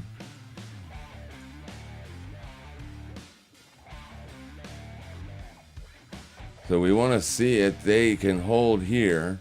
And if they do, we would be looking to be a seller. I hate that wick. I don't like selling this. This is actually something I would rather be a buyer on, but... Okay, so here's your close. There's your... You couldn't get it. Okay, so...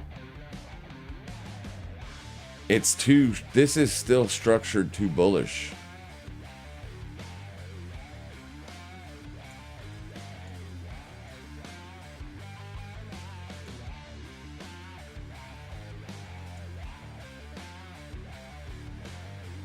What's it gonna do here? It looks like it wants to go up.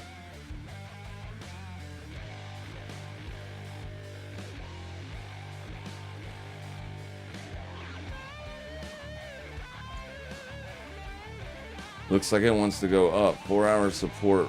Didn't really hold. You got a lower close, but we've already taken out that candle's high. So are they building in a bullish or a bearish trap here on the very near term on the euro? It doesn't look like it. It's just wedging up.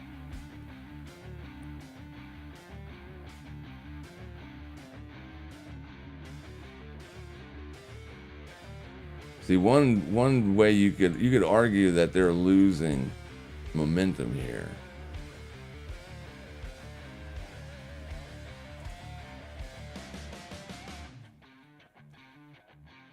I don't know.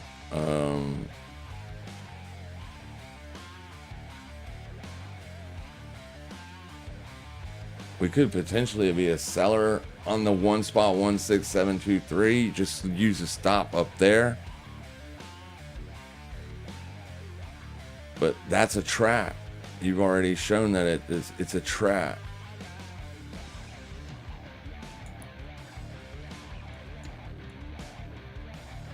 There's just no real supports to buy up here.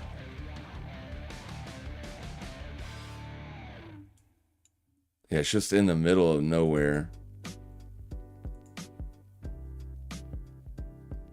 Pound looks like it's trying to break out to the upside.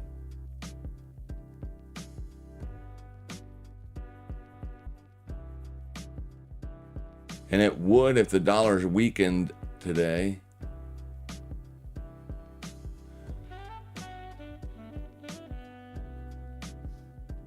All right, we're gonna wrap this up because the S&P's doing, it's still just trading higher, and Bitcoin is trying to bounce on the very near term here. So I mean, just be careful. If you're going to do it, make sure if you're going to trade it, try to trade mean reversion strategies, because it's still trending lower. I mean, on the 1 minute, even on the 30-second, you've done nothing to fix this. You've not really fixed that either.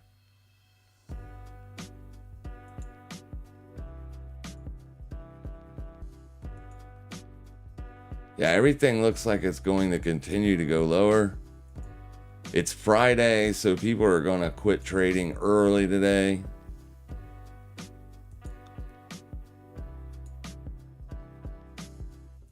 We'll have a better idea of what's going on. So Doge looks like it's trying to flip right now. Oh, this was the last time you got a signal to sell on Doge, and it didn't really work. So it was barely a % move. So this will probably cause a move higher, but not a big move higher. Just when these sellers realize that they're not right. It's not trending any lower.